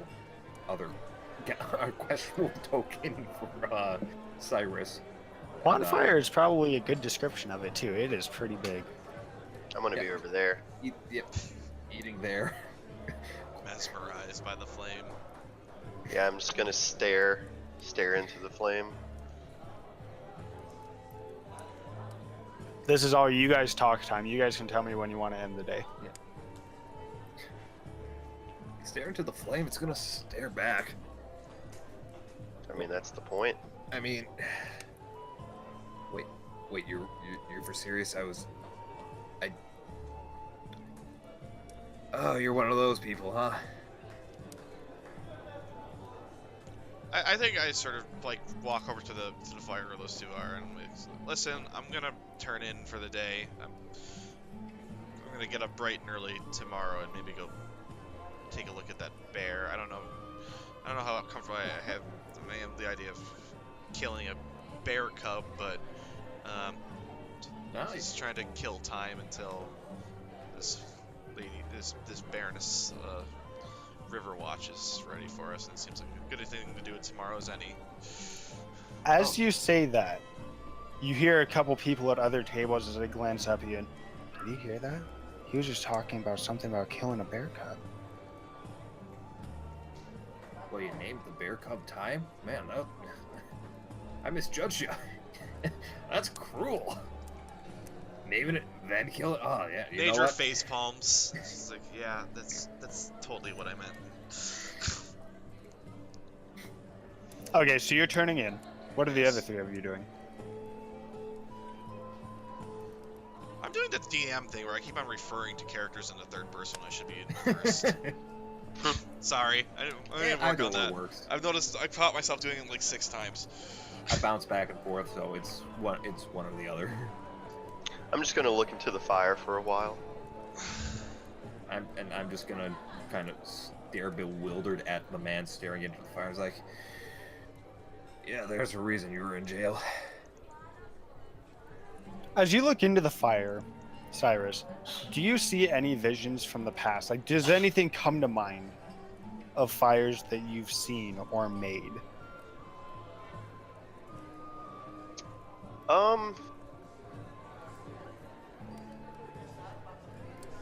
Yes, in a sense. I sat there kind of just in quiet contemplation, and I think back not only to just the fires, but kind of what it symbolizes and some of the history I've uncovered in my travels. Okay. And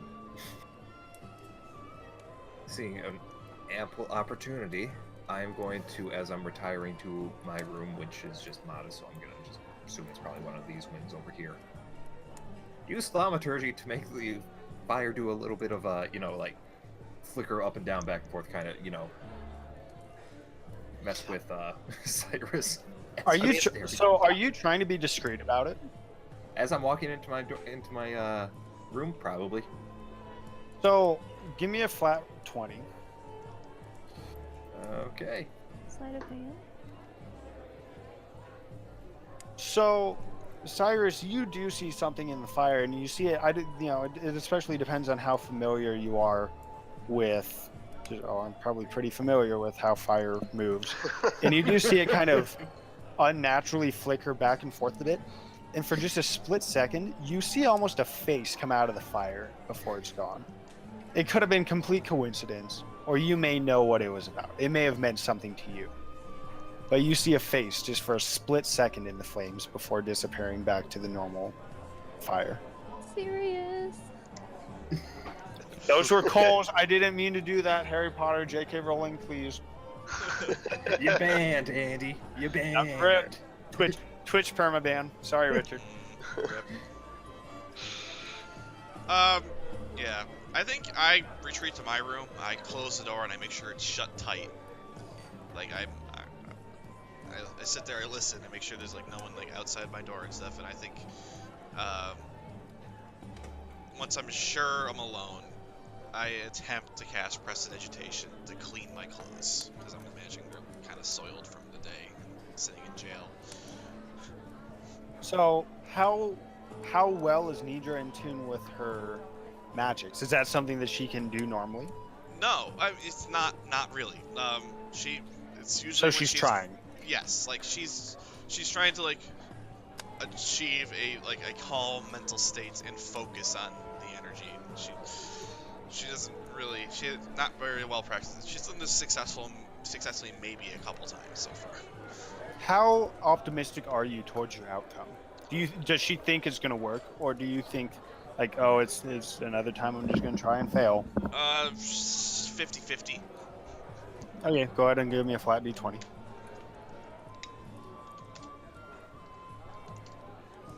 Hey! It works really well. I cleaned Probably some much to your clothes. Neidra, she's. I am very excited. She's like, yes, knew I could do this. I'm getting better at this.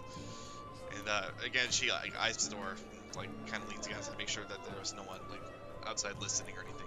Once she's satisfied, she kind of lays down for sleep.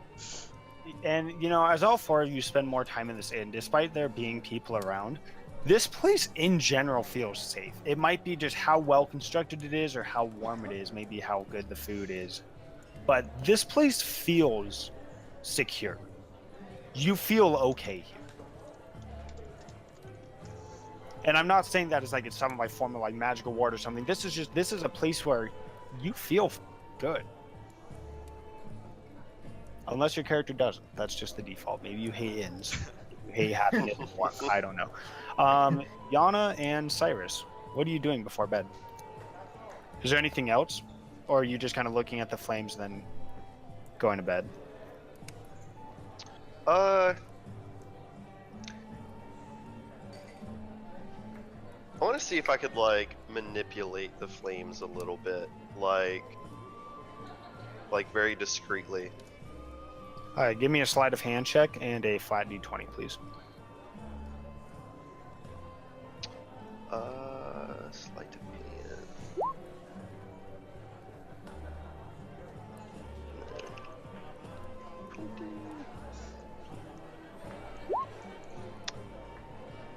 That went about as well as expected. So, you're not noticed doing this, but the results which you expected are definitely not. I don't know what you expected, but you didn't get them. No one notices, though. Okay. I'll just kind of scoff a little bit and go back to bed, or go to bed. Yana? I want to look around the room and see if anyone is playing card games or dice games. There are a couple of people playing dice. Charades, maybe. I'm gonna go up to some of the people playing dice and just is there like an empty seat next to them? Or... Yeah, it's just a couple of guys going back and forth at a table for four. And they're just putting down a couple coins, rolling the dice, whichever comes out higher takes the pile. Can I see like how many coins they're putting down? They're like 5 silver, like half a day's living. Okay. That's I'll probably walk on the up- high end too. Like once one of them loses, maybe they back down a little bit, but we'll say 5 silver. I'll walk up and put 5 silver on the table and say, "May I join you?" They really look up at you from their seated position and say, "Sure, the coin seems good. You know how to play." I need a little refresher. Pretty basic. We roll 2 dice, and whoever comes out on top takes it all. In a tie, we re-roll. I guess now each of us will be rolling 2 dice, and it'll be 3 of us, so we probably won't have a tie. But if you're willing, sure, I suppose you're willing to. You're fine if you play. Yes. And we'll do 2 rounds of this max real quick, because we'll burn through this time. Okay, just give me 2 flat d6. You good? Oh. Wow. Wow. Okay. You said we wouldn't tie. Yeah, they kind of look astounded. He did just say, "Yeah, we ain't gonna tie," and then all 3 of you guys roll 10s in some. I just did And like they a kind big of- clap and a hearty laugh. Yeah, one of them tosses this wooden dice into a cup of water and kind of flicks it around and makes sure that 4s and 5s aren't coming up more often. But you say, "All right, well, we'll shoot again." Sounds good. Ooh. The first man to roll comes out with a 10, and you come out with a 4, and he ends up taking the pile. And we can do one more if you want, especially Sure. considering it'll round out your 1 gold. Well, no, but Well, I will, win or lose. Yeah. right? Yeah, you lost again. This time the second gentleman takes the pile. You just come up just slightly below average. So Again. nah, that's all I'm gonna do. We need to. You can play other I nights, win. but we can't just have them sitting in. We can't just have them sitting and waiting for you. Sorry. You can do 2 a night. That's it. I don't want to have you playing dice all night and then have them be like, when do we get to go do this? We Okay. wake up in the morning. Where did all your money go, Anna? It's all gone. I'd still be playing dice. I need to win. I'm on a hot streak. I can feel it. It's coming up. Okay, fresh morning. And I'm gonna clarify something just in case there was confusion. Tonight is the night you were invited to the Baroness's estate. Oh, okay. Okay, That was tonight. unclear because I thought it was going to be the next night. Yeah. So, Yeah, you it- said 2 days. I had said 2 nights. To me, that was like last night and then 2 night, but I don't know, whatever. Yeah, Most it'll be people would tonight. call that tomorrow night. Yes. Yeah, you're right. Okay. All right. Well, that's good to know. Well, regardless, in the morning, I think I'm still going out looking for that bear cub. How'd y'all sleep? Pretty Bed. good, apparently. Well Okay. enough. So we're going I blew out. my horn. Do you do that inside? No, I'll go outside.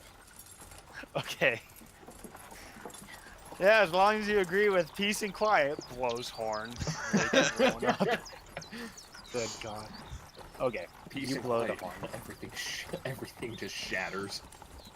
Can I go out early to hunt? Well, I mean, you're all out at the same time now. In a sense, to hunt a bear. Yeah, is Where there did word you for, like go? bear meat that's veal? What? Oh, okay. I don't know. Okay. So what are you guys doing? Fishing competition, anyone? What about the bear?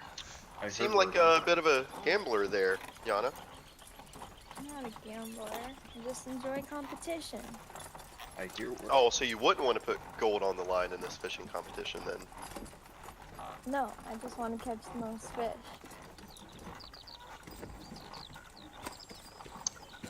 We can see who could catch one first. Okay, I like that. The talkative one down over here's going to go kill the bear she just named yesterday, so I shrug and I'm I like, gotta well, I'm the one who already has the fishing pole and tackle, so. I was gonna say neither of the two of you have fishing. yeah. Yeah, I have fishing tackle. Oh, did you buy some? Yeah, I read it off my big list. Oh, sorry, I must have missed it. Okay, so you both have fishing tackle? Yeah. Okay. Yeah, hold on. I'll copy paste just for posterity's sake. Neidra inspired me. Okay. Who needs fishing tackle to fish? Okay, so I'll let you guys determine how you want to do this contest. Do you want to do nature or survival? I'd prefer Nature. nature. Quick question. What would be using a cantrip to fish would be like? I prefer survival. Okay, how about we just do either, whichever is your highest. We'll do that. And using a cantrip to fish, I mean, bad, probably. I don't know. I don't know what you mean by that. I'm saying like how we like I use a cantrip instead of a fishing.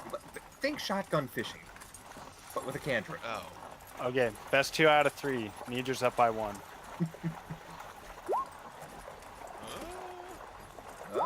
Oh. Not great. Does her fish she caught jump back in the water now? Those are Oh, goldfish? you guys haven't caught any yet. We're just seeing. It's gonna be a collective thing. Let's see. Okay. Ooh, Cyrus is up almost. Damn. All right. Neidra is. Oh, wait, are we doing Holy it? cow, guys! We missed Yana. Okay, No, I got 13. Neidra and Yana are. It was 7, 15, the 8. second I round. won first rounds. Oh, okay, my bad. 13, 4, 12. Gianna technically won second round. Okay. Neidra and Yana each have 1. Third and final Oh, round. okay. I need to go then. Okay. I'm just Yep. watching this stupid. Man, I'm really high rolling today. Alright, so I think it's just me and Yana who... Yeah, let's do one more between each of you to see who comes up with the fish first. 16. Oh, Hey! damn! Wow. Got him. Neidra, as you feel something on the hook, and you're sure you feel it this time. You know, yesterday you felt it. Today you really felt it. As you feel it, and you're just about ready to set the hook, you see Yana pull one out as it catches it straight in her hand and says, "Got one." I do not Do take I that still one. catch the Okay, fish? sorry.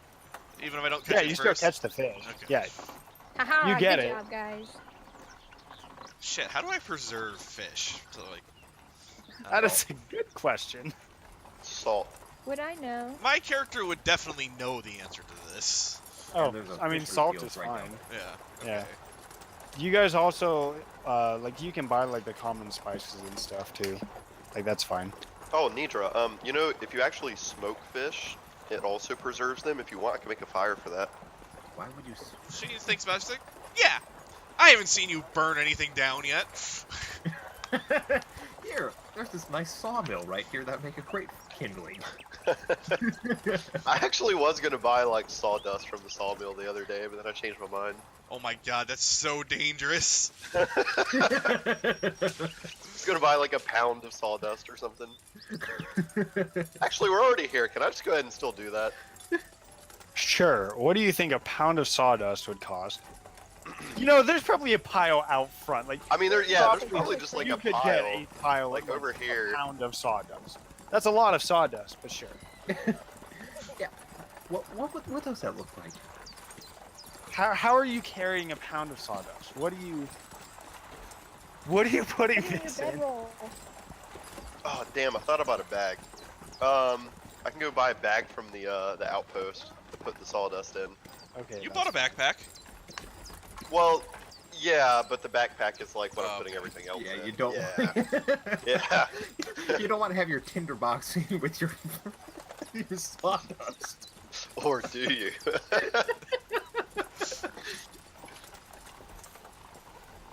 Hey guys, it get a little warmer in here? Your backpack's on fire. Oh, it does that. A pound of sawdust really isn't as much as you would think. No, Like, it's not. It's a lot denser than. Yeah. Huh. I okay. actually just googled it and it's just like a little bag. Like it's actually Yeah. not much. Maybe 2 pounds. Yeah. Because it compresses really well. So it's basically just like almost the same density as a pound of wood, Yeah. if not more. But okay, yeah, I'll do Pretty that. sure I'll go it's not buy more. like a bag. It's not how compression works. Well, yeah, technically, because like never mind. I'm not gonna get into it. Come on, science guys. Well, basically, wood is in like a certain rigid structure, and then when it's turned to sawdust, it breaks a lot of those structures. And when you compact it, you can actually compact it more densely than the Is that wood true? originally I would was. think that depending on I type of wood. would think that the original form would be a highly organized, very efficient structure. I would agree that it would be highly organized. In fact, going back to the guys that blew stuff up with hydraulic press, like even paper didn't really compress without exploding, so I'm not sure. But you have a pound or 2 of sawdust. Well, that's because paper is already compressed together. That's what I mean. But it depends on the type of wood. Like, different woods have different densities. So if you compare like a really light density wood, or like a really light wood, like low density, compared to like a sawdust packed together of the same wood. Okay, I can see that. I can see like taking sawdust from like balsam and then compressing it might be more dense than the original thing. Right. Okay, I'm on board. I got you. Either way, it doesn't matter because it's like fractions of a pound difference. So yeah, I've got a pound of sawdust. Cool. You spend your morning fishing away. It's quite successfully. Alright, you guys want to go try to find a bear? Yeah, you named it. The kill's yours. Let's just see what's up with this bear before we decide that we're gonna kill it. Yeah. Yeah, I mean, think, worst case, the mother checking it. comes and then we have to kill that and we get more money. So yeah, I guess I start making my way up here, looking for bear.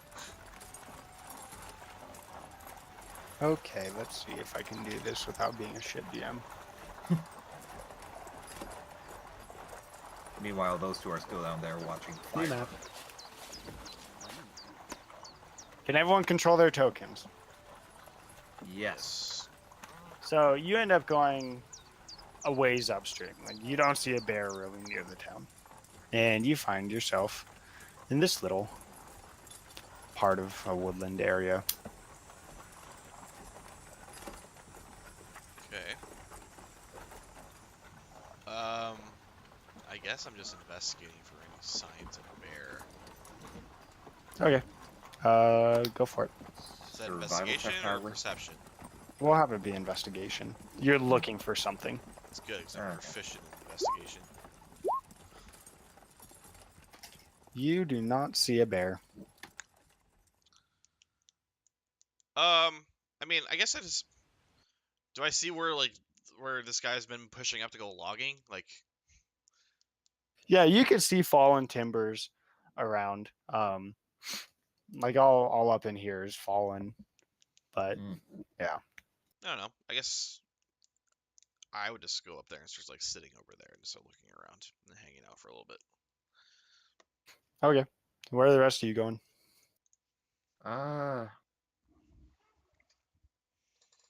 Over towards the river, because why not? I'm going to fillet my fish, and the scraps that I won't eat, I'm gonna kind of like scatter about. Does Yana know how to fillet a fish? Like how well does Yana know how to fillet fish? I would imagine pretty well. Cyrus, what are you doing?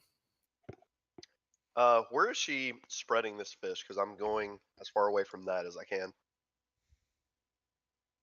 Okay, so you work on filleting your fish, and you guys don't really see a bear. I mean, you get like halfway through your fish, and you're trying to be really delicate with whatever you're filleting it with. I don't know. I bought a fillet knife. Oh, okay, perfect. Yeah, you don't see a bear. You're just having a good afternoon in the woods. Okay. How There's long do you no think it takes for you to berries? fillet your fish? You are the fisherman. I don't know. A normal amount of time, 15 minutes. So as you're cleaning off the rest of the scales, like trying to be really delicate about it, you sense a sniffing in your back pocket.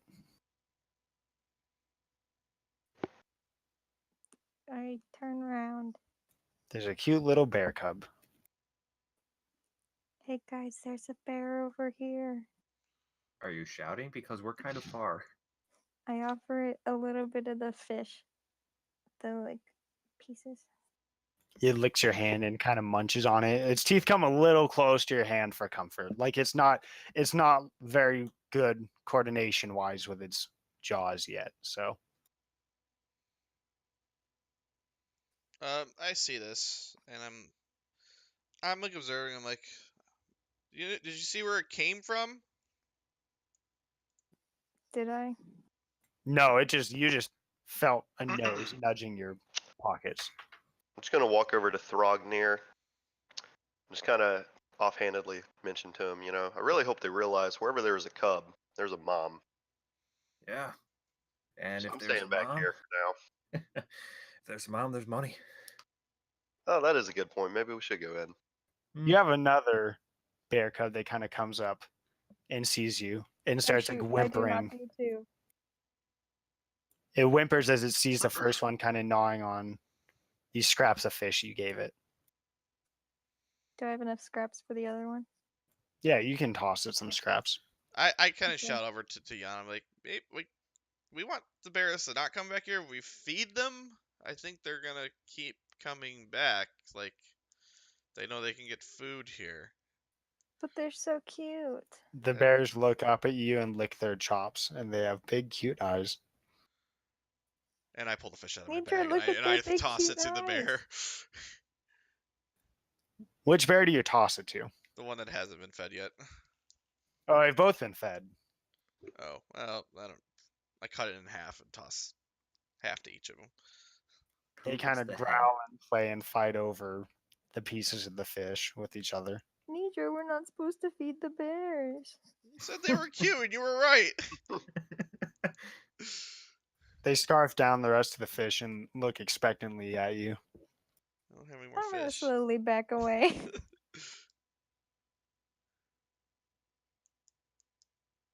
Maybe we could just lead them away. Bears, stop. Oh, you found them. Quick, there's two. Oh.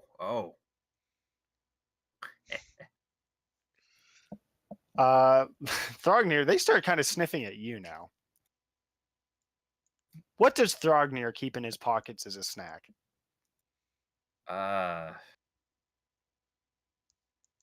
Probably just some hardtack. The rest of the rations are in his backpack. They start licking at your pockets expectantly.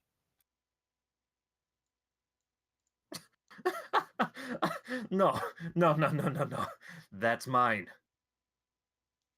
Can I try and grab one? Hi, Cyrus. So before you try to grab one, this one comes and takes a little munch out of the back corner of your backpack. Of whose? Yours. He just nips a hole in your backpack and starts sniffing through it. Make an animal handling check, Yana. Hey. -3. Nat 20. I guess you grab hold of a bear. What are you doing with the bear cub? Seems fine. It turns around and looks at you and licks your nose. And then tries to take a chomp at it. I like hold it out away from me. Guys, what do I do now? I don't know. Take it down to Suplex City. I think I start looking for where Yana first saw the bear for tracks to see which direction it came from. Well, you know it came from the west. You should The probably. bear Thrognir. licks. The bear starts chewing on your backpack some more, Thrognir. The one that's facing me? It's kind of circling around and it's trying to get his nose in your backpack. And I'm not letting it. I'm keeping it in my sight. It's not getting around me. Thrognir, can you tie up this bear? And I just hold it out. Tie up a bit. Yeah, tie up its little mouth so it can't yell. Well, it seems like a waste of time if you're doing what I think I'm doing. What am I doing? I don't know. What are you doing? You're just holding it there. I don't know. What are we supposed to do? Why don't we just start walking back to the west? Just so you know, there is no more west here. Like it's just I you're know. just being forced. Oh. I mean, you can do it if you want. I just don't have more battle map. That's fine. What do I have that will? Munch. Nope.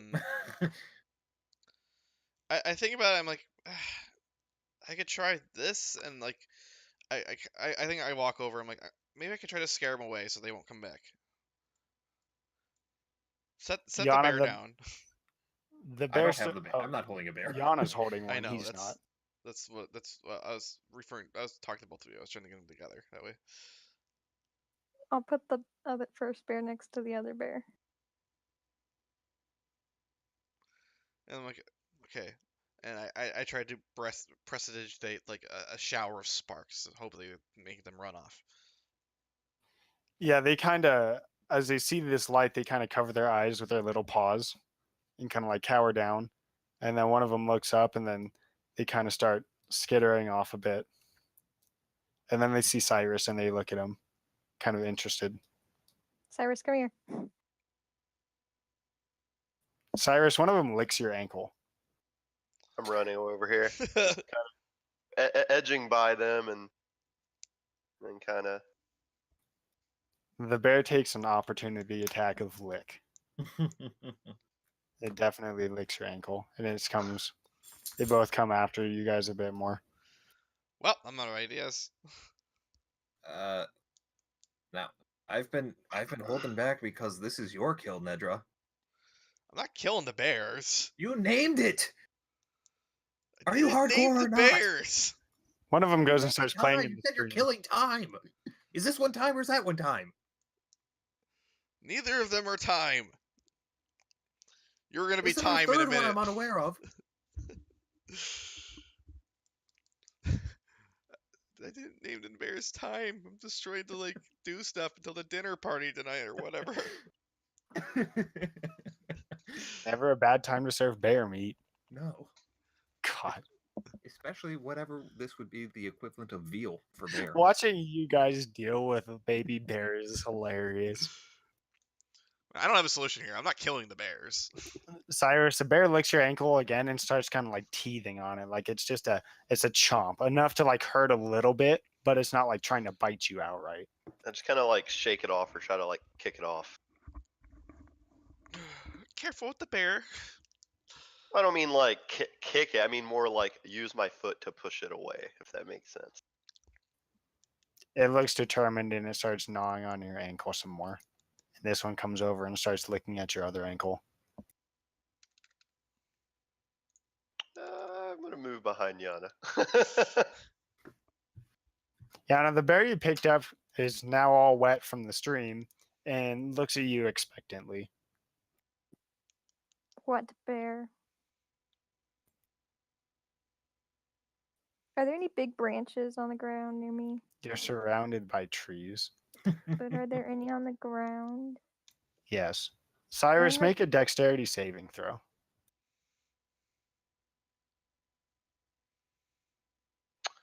Me? Yep. Yes. Yeah. You are Cyrus. Dex. Oh, it doesn't start with a V. I know, it's weird. You narrowly dodge out of the way of this bear that definitely took kind of a more assertive chomp at you towards your ankles. I get the branch and I try and shoo the one that just tried to bite him away. It looks dejected I like shoo it. and I it tries kinda to bite tap your it. ankles. Nope, I like hit it with the stick. Oh Away. boy. Okay, go ahead and make an improvised weapon attack with your branch. They're getting aggressive. Would that be a 1d20 great plus club? strength. No, that would not be a great club.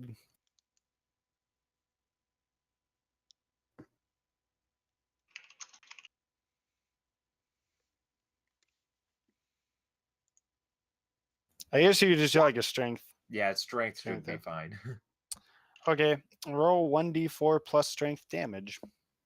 Wait. Oh yeah, for improvised weapon. I was about to say, wait, unarmed strike is 1. It's like, oh wait, no, he's branch. You kill it. I don't want to kill it. I just want to like shoo it away.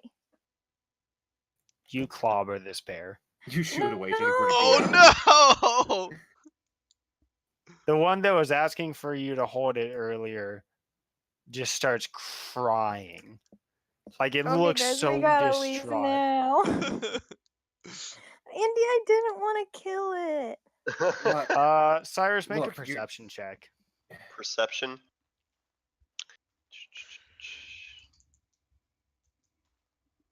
wait a Okay. minute. Yeah, sure. My, That sounds my about passive right. is 15, so I think it reverts to 15. Yeah, we were looking for higher. Andy, I just Um, wanted to shoo yeah. it away. Neidra, you hit it with a branch and you have a strength of 19. You did say you wanted to hit it. Mhm. Neidra, Yeah. you see something behind Cyrus. Yeah, I do. What do you do? Yeah. I shout to. How close? Like, is it like right? Like, it shows up right behind him. That's when I see it.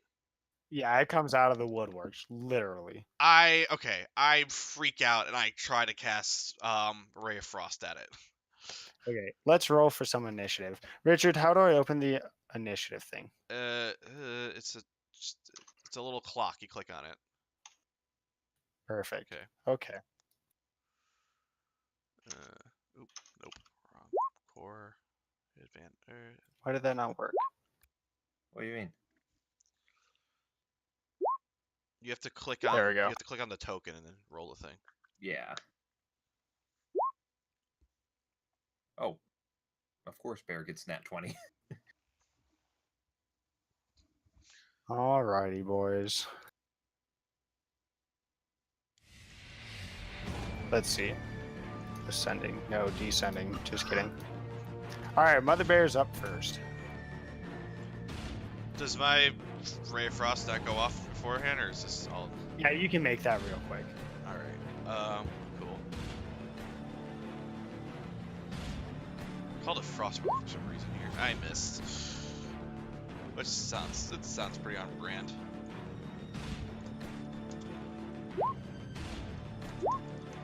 Cyrus, you feel claws rake down your back. Ouch. Yeah, that was a big ouch. That's Thrognir? well. You see, Cyrus, I told you. Where there's kids, there's the mama. That's what I told you. I told you that. You I agreed. told you that. We both agreed. Just because you agreed with me. Okay, well, you know what? There's a bear. Let's talk about this later. I just moved you all up a little bit, so yeah, Okay. we're more centralized. Okay, now I have I've got Sacred Flame, and that says you need to save. Do a. Can you dial Dex back the save. music a little bit again, just by the way? Yep. Oh, it actually stopped. So. Yeah. Yeah, it says you gotta succeed at a dex save, otherwise you take 1d8 radiant. That's So, Sacred Flame. yeah, Okay, and you're attacking the mother bear? of course. I don't think that's gonna pass. No, yeah, that does not pass. And where's that? Of course, I need to put that. 4 dabblage. 4 radiant. This beam of radiant light comes down on the bear's face, singeing its hair a little bit, and it recoils in pain, but it seems slightly phased. Are you moving at all? I got 25, which is new. Yeah, it's a lot different from 110. Just a bit. And I'm just moving a little bit up the river. Okay. That is my due. Yana, this bear cub looks really sad, and it tries to bite you. I didn't mean to. Does an 11 hit your armor class? Yes. Look, it's much crueler to just keep them alive at this point. It bites you on the calf for 4 points of damage. Neidra. I'm going to attempt to cast Firebolt at Mama Bear, because I'm hoping the fire will scare it away. I don't want to kill the bear. I just want it to stop, you know. So yeah, Firebolt. Hey! Yep, that will hit. I'd hope so. 11 fire damage. Yeah, you get it pretty good, and it looks really grim. You catch it with a firebolt. I'm also going to back up 30 feet.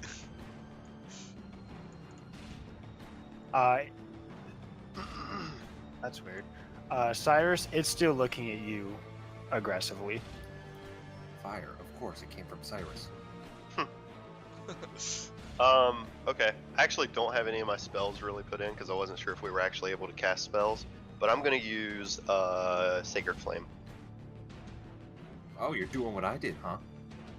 I mean, my whole thing is fire, so if anything, you're copying me. Nah, I did it first, therefore. I thought of it first. So I think it just has to make, what, like a dex save? Dex save, yep. 13. My spell save DC is 13. So it does save. Meets Half it, beats damage, it, yeah. Half damage. I think. I don't remember. Let me I check. think Sacred Flame, it doesn't do any Yeah, I damage think if it's they a hit dodge. or miss. It's nothing in between. Yeah, I want to say it I'll is. double check. Let's see. I'm Um, yeah. Cantrips. Thanks for being useless, Wikia. Here, I just copied Yeah, from it this. just misses. Yep. Okay, Yana. Am I able to like run away at all? Oh, yeah, you can move if you want. You will take an attack of opportunity. You can disengage. I mean, Oh, you if- can't. Never mind. Yeah. I mean, I probably should have disengaged. At this point, I think I want to take an attack regardless.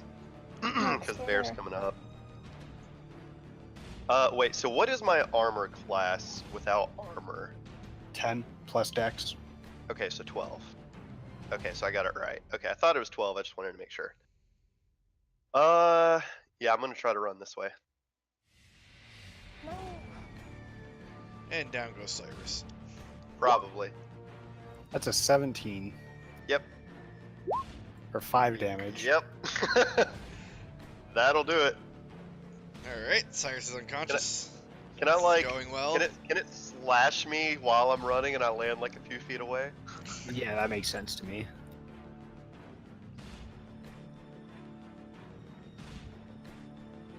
All right.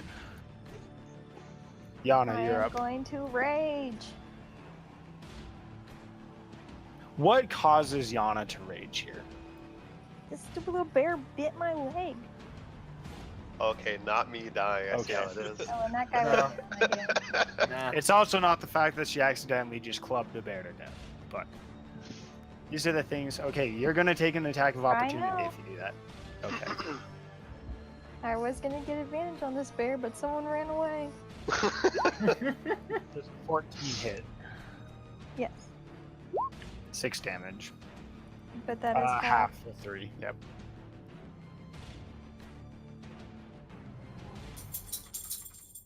Shake, shake, shake, shake, shake. And I'm gonna hit it with my stick again. Okay. 17 hits.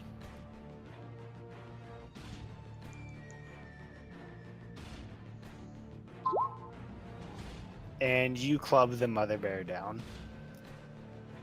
You have a +6 on your damage?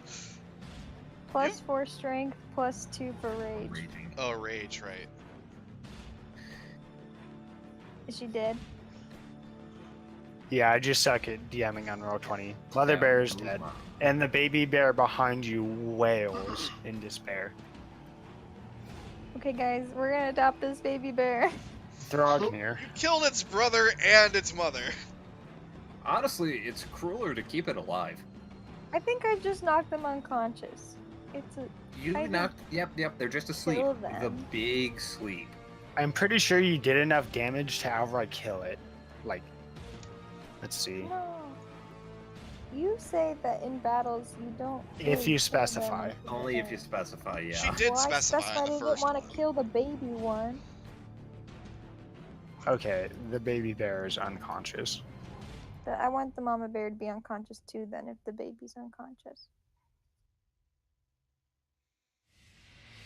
My girlfriend, the animal lover. Thrognir. Now that we changed to unconscious bears, I just want to. What would it be to check if they're like from this distance to see if they're actually breathing or not? Like just nature, survival, something, medicine. We'll go medicine because we never use it. From Yeah. now on, we are declaring unconscious, like incapacitated versus lethal blows. Yeah. Usually, yeah. They're unconscious, huh? I'm pretty sure I can tell. Yeah, they're sleepy bears. I'm getting the impression you're about to execute one of them.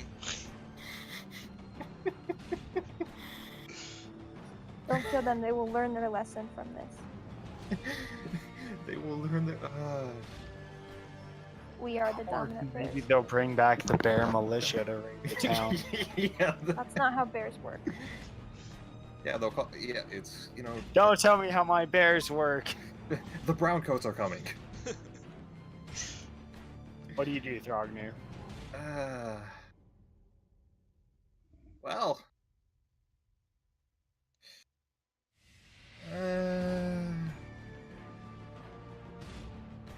Let's just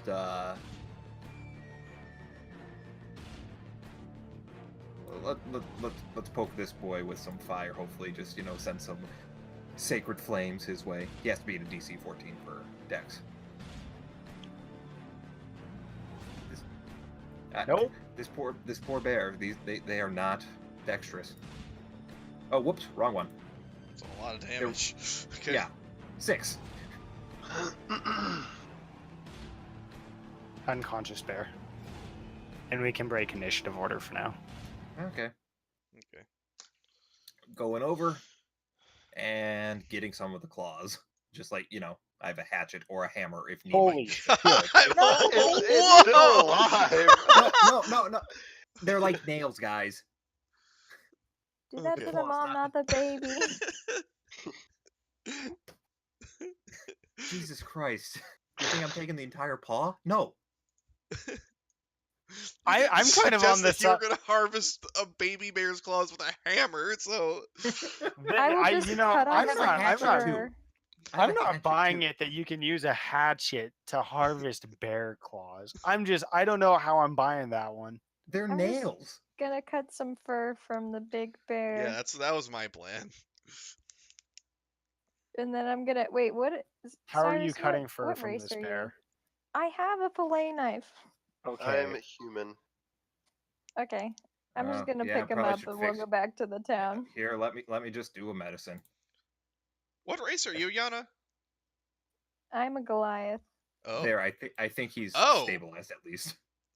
As you scalp this bear, it not wakes up from scalping the it. pain of cutting its fur. Okay, fine. As Do you you not get defur this bear, haircuts? are you taking hair or like a whole patch? Just a little bit of hair. Just Okay, give him a never trim. mind. You give the bear a haircut. He gets a little mohawk. Okay. Hello, cat. Okay, what are you guys doing with an unconscious Cyrus? I used medicine to try and stabilize him at least. Oh, okay. Yeah, he stabilizes. that's a Yep. better medicine check than the ones you've done in the other campaign. I know, it's because I have +6 in medicine. I You have okay, friend? no capacity to heal him whatsoever. I mean, I could, but he's stabilized. He's at 1 hit point. Oh, he's technically at 0 hit points, isn't he? Yeah, he's at 0. Oh. He's not dead. He's not dying. He's, I Yeah. mean, still. Oh, he's just unconscious? Yeah. Are you gonna heal him or do you want me to carry him back to town? I mean, I could heal him, but what has he done for me? Okay, I pick him up. Woozy. Oh, I'm sorry. Go ahead. Use all your magic to heal him. So are you guys just leaving these bears? Is that the plan? And going back to town? I mean, I'm not bringing the bears with me. I'm just looking for a consensus here. Yes, I think that's what we're doing. Yeah, I'd say we leave them. They learned their lesson. And once they're gone, take the hatchet and finish off Mom because, yeah, that's an angry full-grown bear, not a cub. I guess we could like wake him up and scare him off. You were telling me how you think bears work earlier, but now I'm questioning how I think bears work earlier, but like now I'm confused on your idea of bears. Who are we talking to? I guess you are pretty tall. I'm bigger than the bear, I This think. is true. You are probably as tall, if not taller than a bear. I can try to press it to just say something to scare him off. How are you waking up these bears, Yana? Well, do we want to do that? Look, guys, if you don't, I'm being forthcoming with you. If you don't do anything now, I am killing that mom bear when you're walking away. Slicing No. his throat with a hatchet. I don't think we should kill it. Here, let's move Cyrus way over here. Just yank him. I'm pretty sure I can just pick him up. Is everyone going to bring him over there? Nope. Then how did you? I mean, I think I'm still Yana here. just moved him. Yeah, but if everyone's going, then just Don't touch that bear. I mean, I'm still standing here looking at you. By the way. But if you are too squeamish to make the kill. look, let's just try the thing real I quick, and if we stand- have to kill the bear, we'll kill the bear. I stand above Thrognir looking down and I say I am not too squeamish to kill this bear. You, on the other hand, are a different story. Well, if you're not too squeamish to kill the bear, then why don't you? Looking straight back up. It is not our place We were hired to do this. to scare off the No, bear. to deal with it. To scare off the cubs. And last I checked, this is not a cub, so I'm going to give you a count of 5. 1, 2. I poke the bear with a stick and then I back up 4. and make it look like it was the dwarf. I was like sitting there with the hatchet on the throat. You walked away. I was ready to just yank. How do I tell if a bear wakes up being poked by a stick? I poke it hard.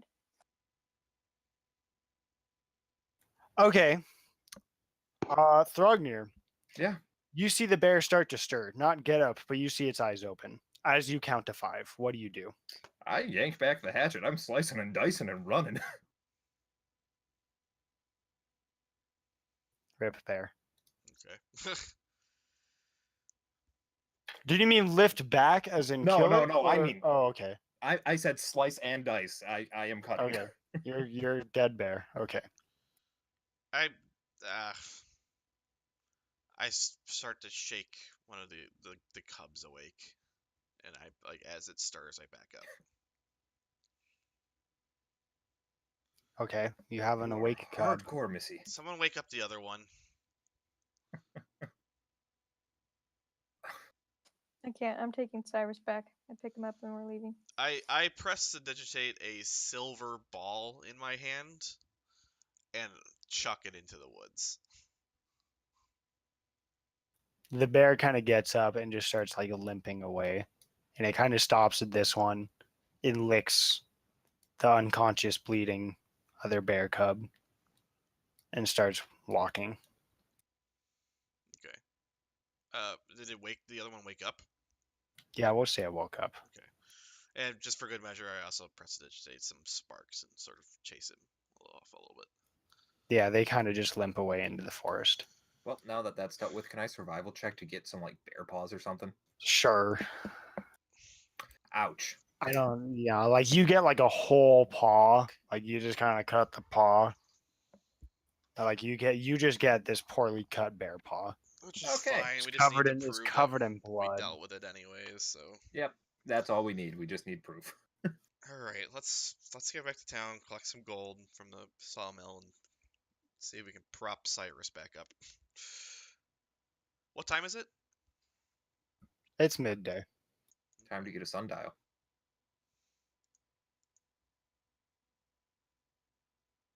And we're back.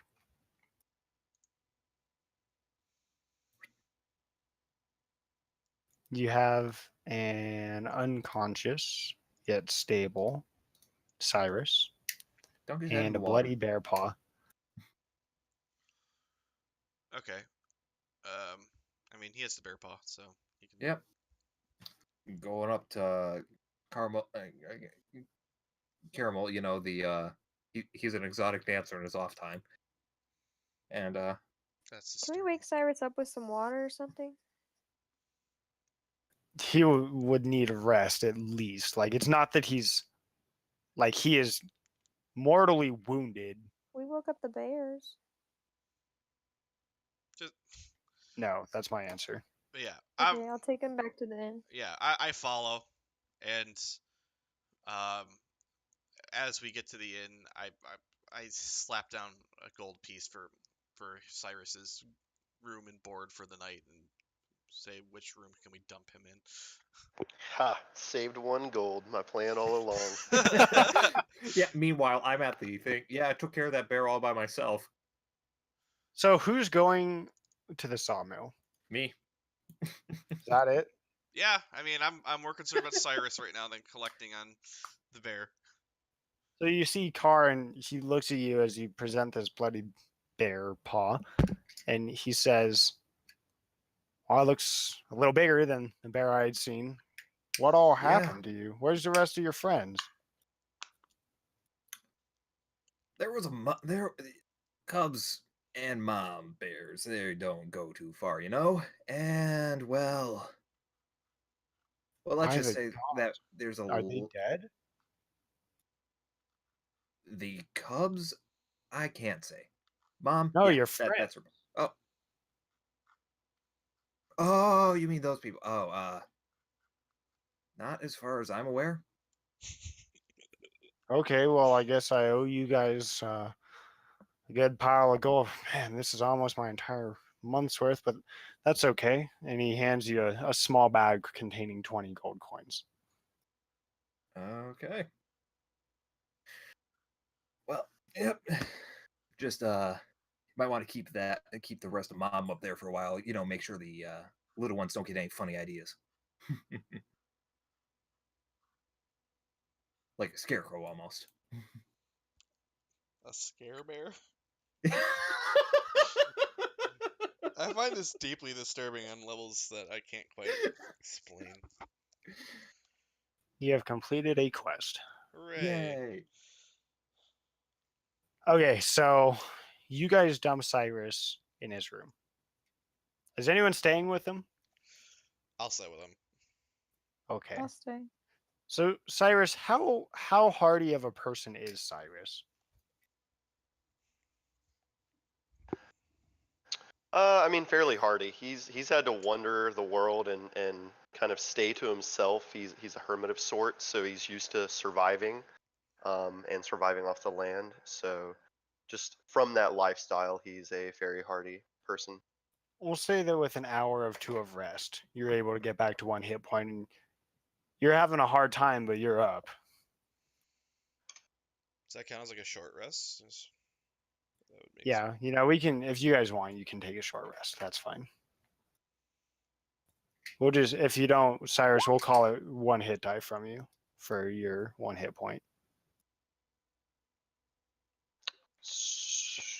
So, wait, I use a hit die to get the 1 hit point, or I get 1 hit point and roll a hit die?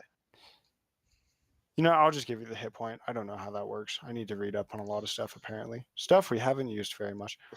Yeah, well, I'll say that you default to 1 hit point, and if you want to use hit die, you can. But we'll just count this as a short rest. Okay. The other thing is that the clothes you were wearing are pretty much shredded on the back. Oh, I was wearing clothes. Just kidding. Your spinal column is shred. Damn. Okay, yeah. I think I was just wearing the commoner's clothes that we got out of the jail. Those are pretty much thrashed. I'll go back to the once we're up and running after this rest. I'll go back to the outpost and buy some robes. Okay. Robes or clothes? Like, are you Uh, upgrading here? Or? I think they actually cost about the same when I looked. Hold on, they're like Okay. cheap robes. It's not like fancy robes. It's like hempen robes. Okay, you get basic robes then. Yeah. And we'll say we're going on like 2 or 3 o'clock. Oh, speaking of the outpost and getting things, about how big is that hole in my backpack? You said there was a bit of a hole, but I don't know what that entails. Like almost probably about the size of your fist. It's not huge, like you That's could big patch it, but it is definitely, there's definitely a hole there. Okay, so getting that patched. That's probably something that's not in the PHP, so Yeah, we'll call it at like a quarter of the price. Like it's not that big of a deal, you know. Whatever. How much is a backpack? Does anyone 2 know? gold, so Okay, we'll call it that's like 5 silver. that's That seems like a lot. We'll do 2 silver. yeah, I was about to say, it's like if it was a bigger hole, I'd agree, but Yeah. No, those are some of the things that we'll just work with. Like, Yeah. there's no set answer to how much a backpack is going to cost to repair. And I don't Right. want to just have you have to replace a backpack. So, yeah, that'd be a little. okay. So you guys are up. It's late afternoon. You do have a dinner appointment this evening. Okay. And I still have all the money. Am I fairly confident that Cyrus is okay and good to go? Yeah, Cyrus is up and walking. I mean, he doesn't look great, but you guys are able to kind of patch up the wounds on his back. So he's like oozing blood. Okay. I say, well, looks like you're fine. You good here? Eh. Good enough. I shrug and get up.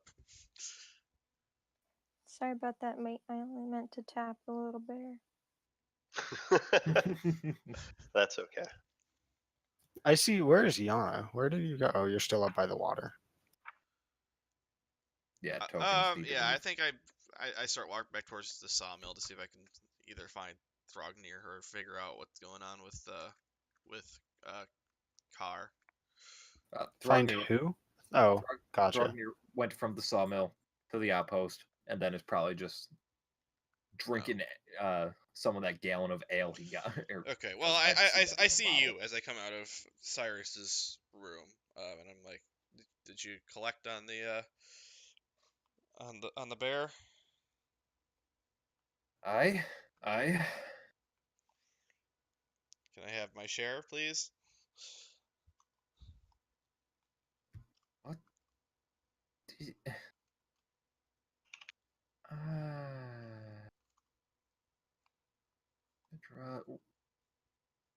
Well, you did.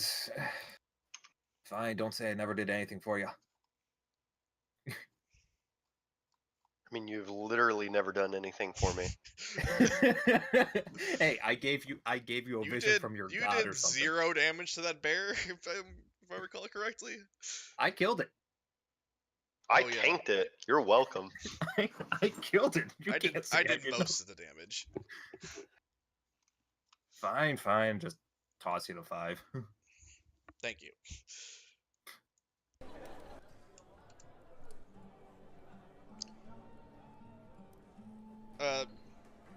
I stop and think to myself, do we know what time we're supposed to be up there for dinner? Dinner time. Customs would probably say before cocktail hour, I don't know what that means. like 4:35. Okay. So we've just got a couple hours to chill. I guess I said I'm gonna pay my living expenses for the day too, and have lunch. I guess. So what does Neidra have for lunch? This is a fishing village, right? Probably fish. Whatever the special Fair. is. What about the rest of you? What are you doing on your downtime? So I have this skill. So I would like to go hunting or berrying, searching. Are you searching for a bear or are you going hunting? Oh no! Berries. Oh, berry. Gosh dang Oh, it, I hate why having arrows on my... If that's Okay. survival better, I could have gotten bear meat. I want to go trapping and try and get a rabbit. Do you have a trap? I have 3. Okay. Yeah, go ahead and roll me, let's do 3 survival checks.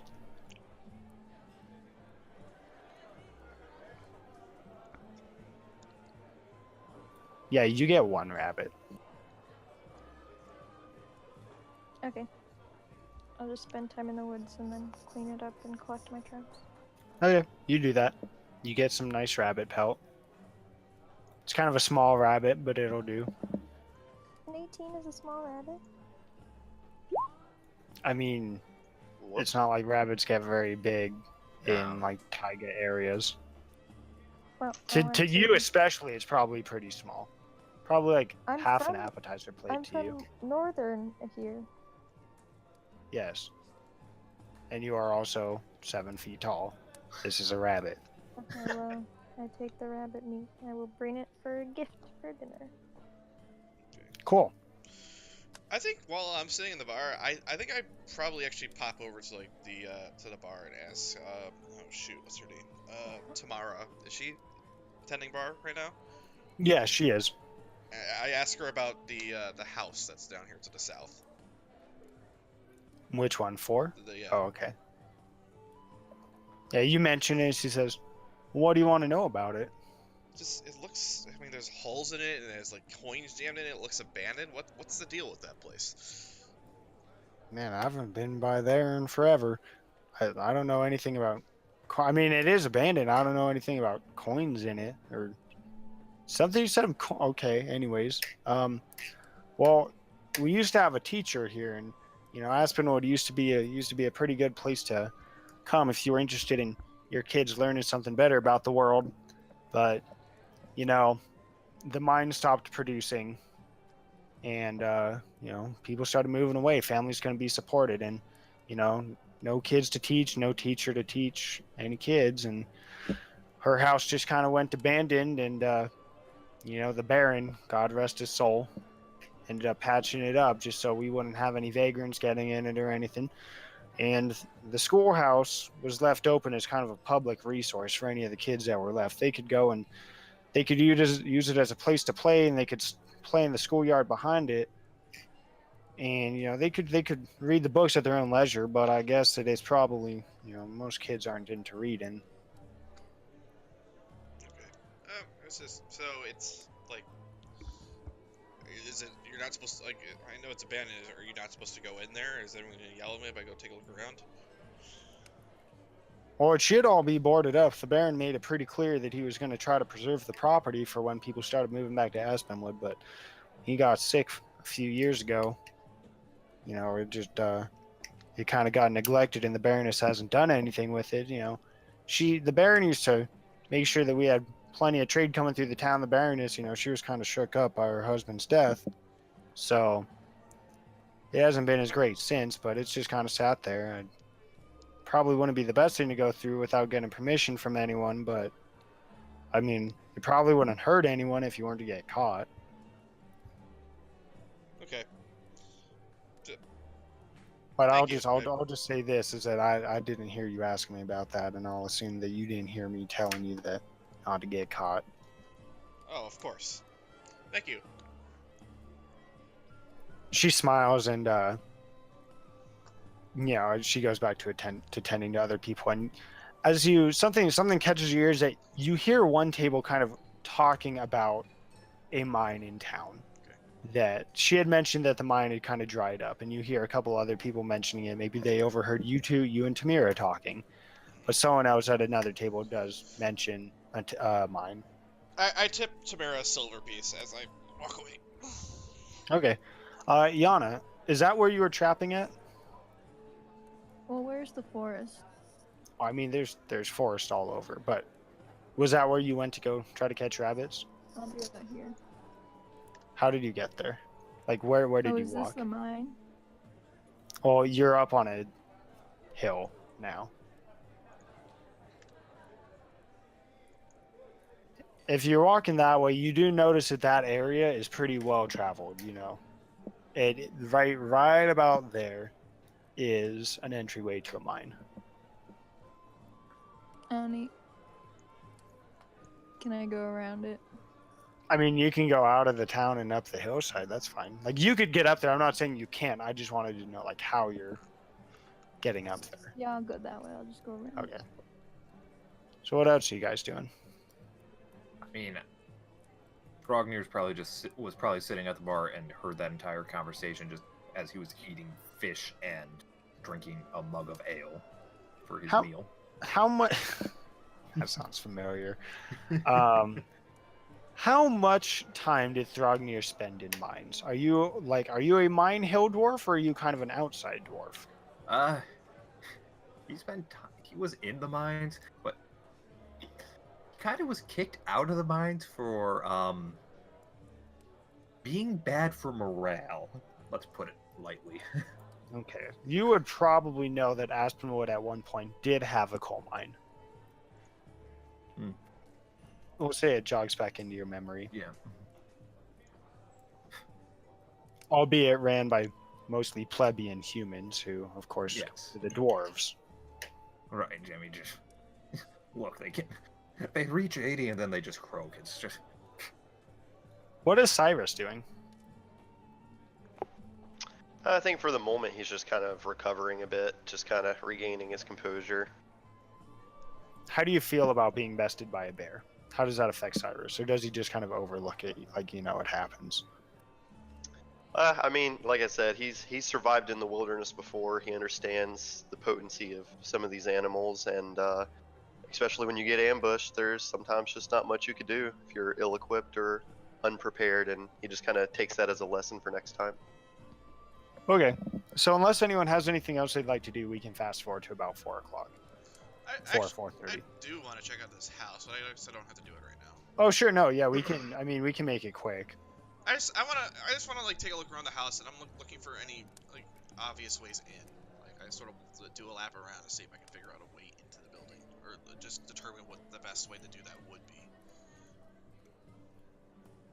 You don't notice anything like the front door would probably be your best bet, and it's well boarded over. Maybe where there were once windows, but it's all boarded over. As you make your way around the back of the house, you do notice that there is a cellar door, but it's well covered with dirt and rocks. I mean, it's pretty well piled. Okay. Yeah, I decided this probably isn't worth my time right now. Head back. Okay, so we'll call it 4:30. Okay. Yana, when do you go back? About that time.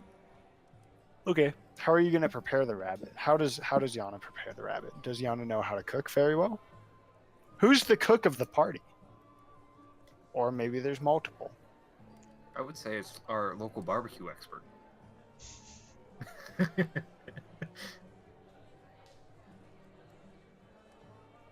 This is all you guys. I'm just Yeah. asking questions. I mean, Or does no one know how to really cook? I think I'm competent enough. Like I come from a pretty simple background of a fish, a fishing town. So I probably know how to cook fish proficiently, if not excellently. Okay. Okay, neat. Anyone else? I know how to make food go from raw to not raw. Probably most of you, unless specified otherwise, can cook food. That's what it's sounding like. Maybe it's not great, but it's edible. Right. People take a bite and go, "Wow, that's food." So what's That's next, guys? not food. That's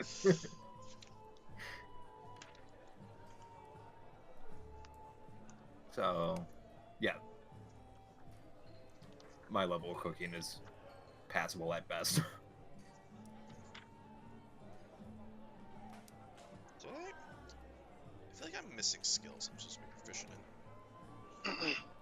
I should Human plus class plus background. Right. Yeah. So let me double check class. It's also possible you missed background. I almost did that yesterday.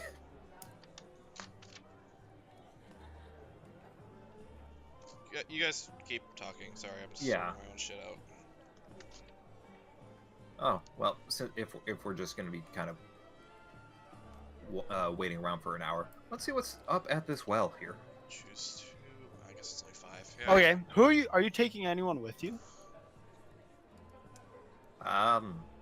Or is anyone going with them? I guess you could speak up either way. Like, do you Yeah, encourage anyone to go with you? I don't know if he doesn't leave while I'm checking this out. And I don't if I see him going, I'd go with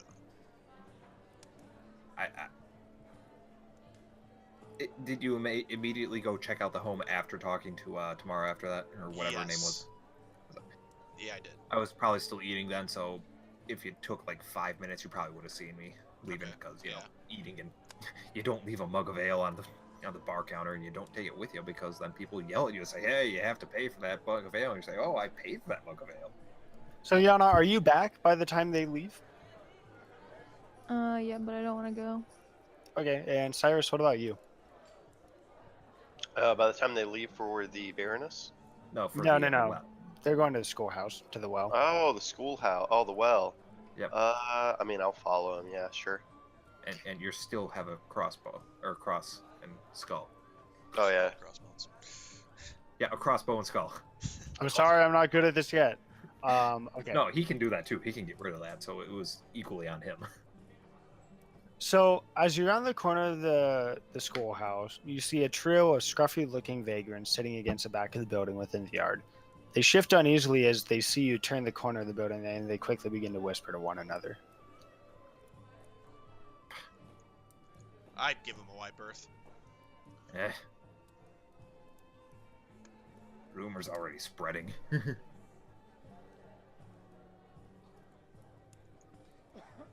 Okay, give me 1 second. Yep.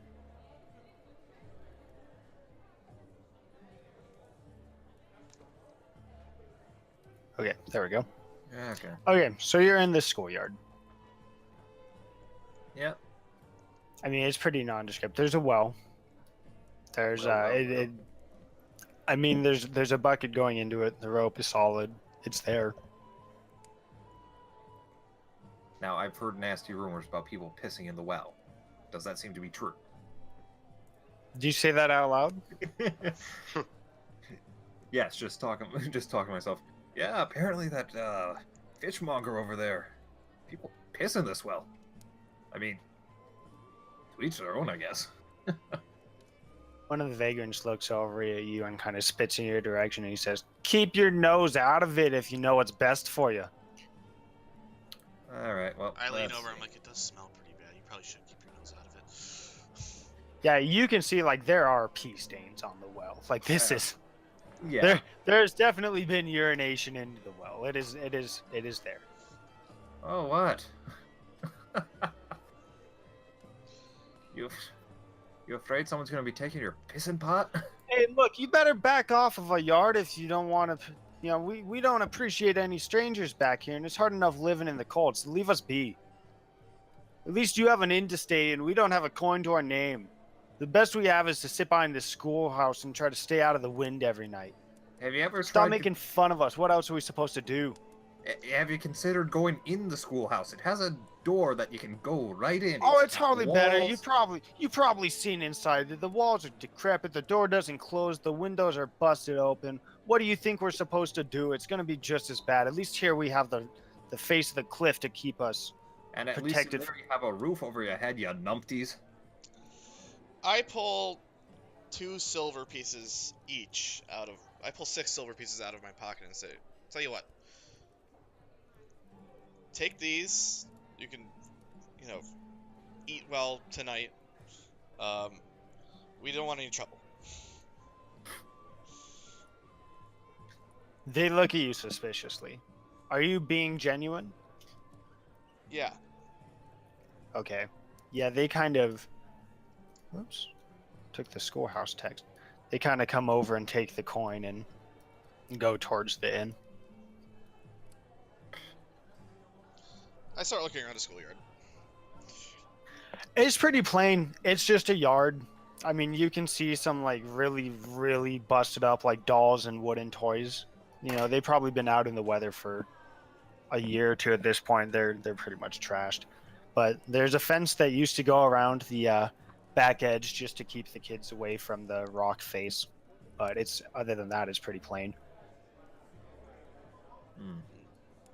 There's also a little area right beneath this tree over here that looks like it used to be fenced off for something like chickens. There are currently no chickens. I shrug and sort of make my. There, you saw the well. You satisfied? It's filled with piss. Anything look like they have a camp set up around here or something?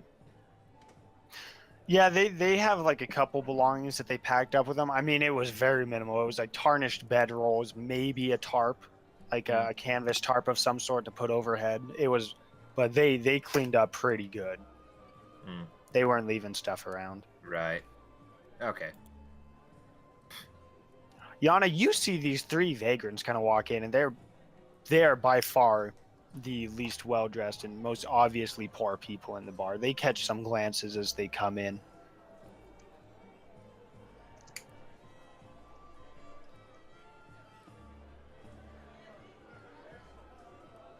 Well, if there's nothing here. Yeah, guys, it's something right about that. it's quite simply a yard. Yeah. I kind of got that impression. Yeah. I just wanted to see if that fish sales or that water salesman was actually just being a used water salesman. It's like, ah, yes, they're just.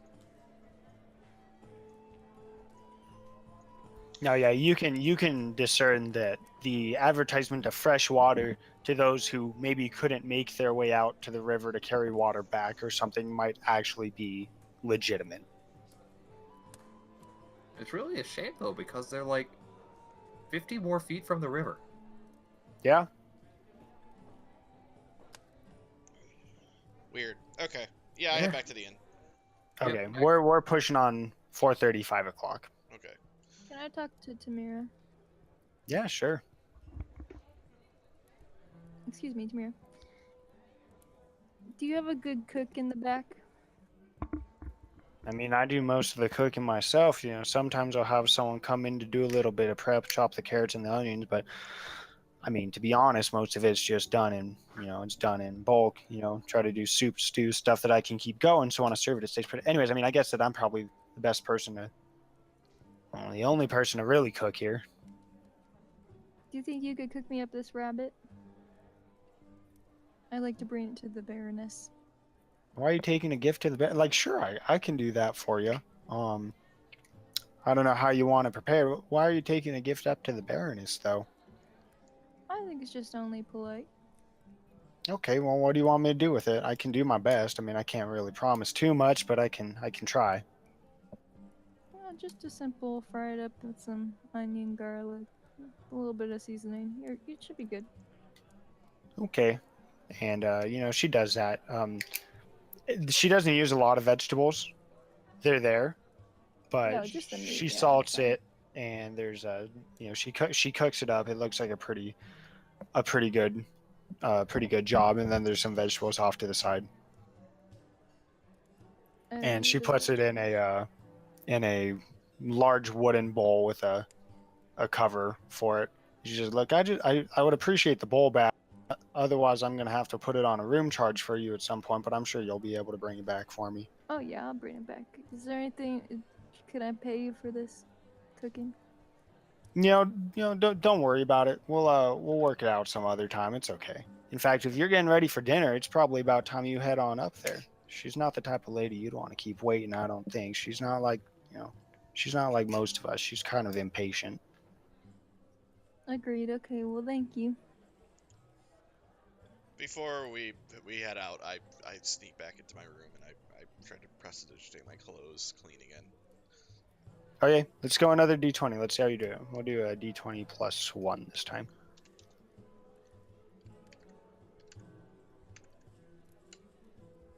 Okay, you still do pretty well. Maybe you're getting the hang of this. Yeah, I smile like beamingly to myself, and I kind of recompose myself and head back out. So as you walk back out, the vagrants who are sitting at a table eating happily, one of them sees you go up to your room and sees you come back out, and you hear him whisper something. I don't know, these people brought so many different changes of clothes. Look the exact same as earlier, but a lot more clean. It's weird. Do I hear them say that?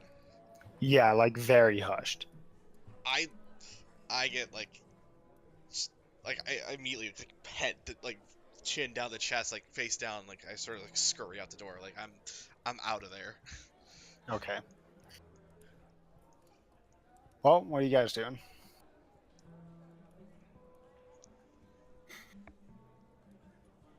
Because this is now what I do.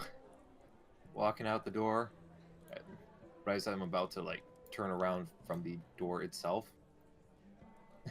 Let's thaumaturgy and have some of their if these vagrants are using like silverware or anything to eat with, just have it start kind of like jittering about on its own. Okay, give me a sleight of hand check. Okay, this will be fun. This sounds bad. It does. It Yeah. does. Oh God.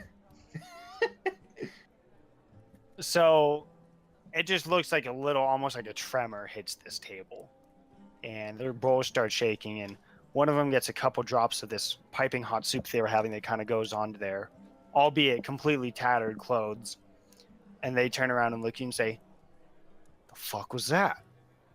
Did you just see what I think I saw?" One of them nods over and says, "It's a bloody fucking witch over there." I guarantee it. I saw it too. I continue with my chin down in my chest, and I see him do this, and I just I keep going, like I just pick up speed.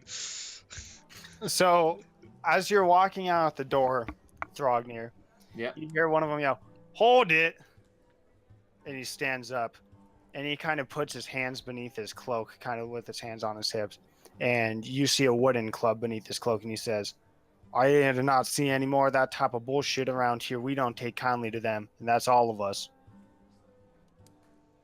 Oh, big scary wooden club, of course, of course. Oh, you're gonna just, give me a splinter to death. Ah, of course. Blah blah blah. Yeah, you hear one of Tamira's maces kind of crash down on the bar a little bit, and the vagrants look over at her. She looks at them, and they sit back down. I was out of the bar.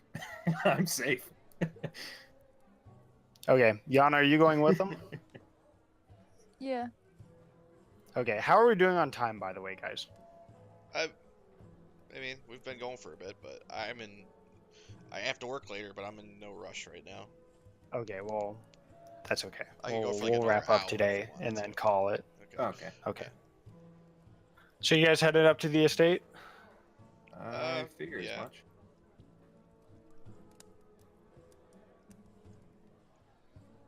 And I can't. Oh boy, I did something.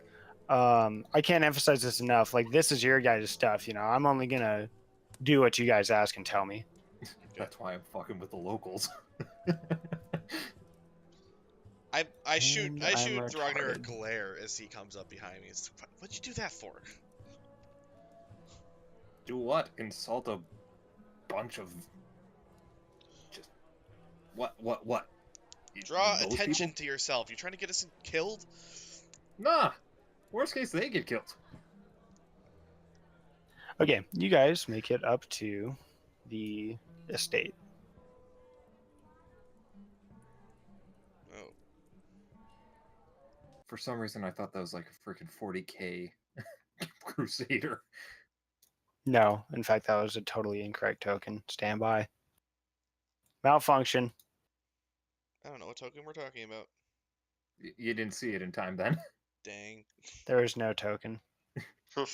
Pay no attention to the man behind the curtain. There you go. Okay. Okay, a little bit of reading. The house atop the hill of Aspenwood is lavish down to the masonry.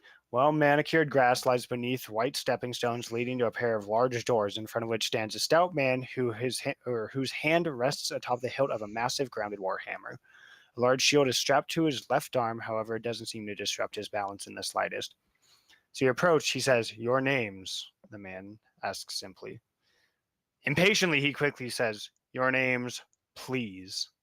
I quickly raise my hand and say, Neidra Riverhunter. There you Yana. go. He looks down and marks off a ledger for both of you. Cyrus. And then Thrognir, I presume, I says, "Cause no trouble for the Baroness," and he opens up the doors and stands aside to let you in. Thank you. At least she has class.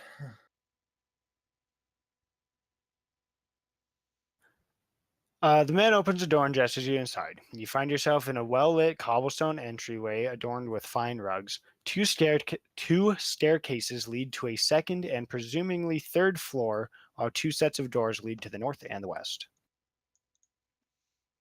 I look at him questioningly. Dinner? Question. Yeah, the hallway's completely empty. Oh, he didn't come inside with us. No, he's still standing out front. Okay, sorry. Just answering a text message you didn't see. I start looking around for something that looks like a dining room.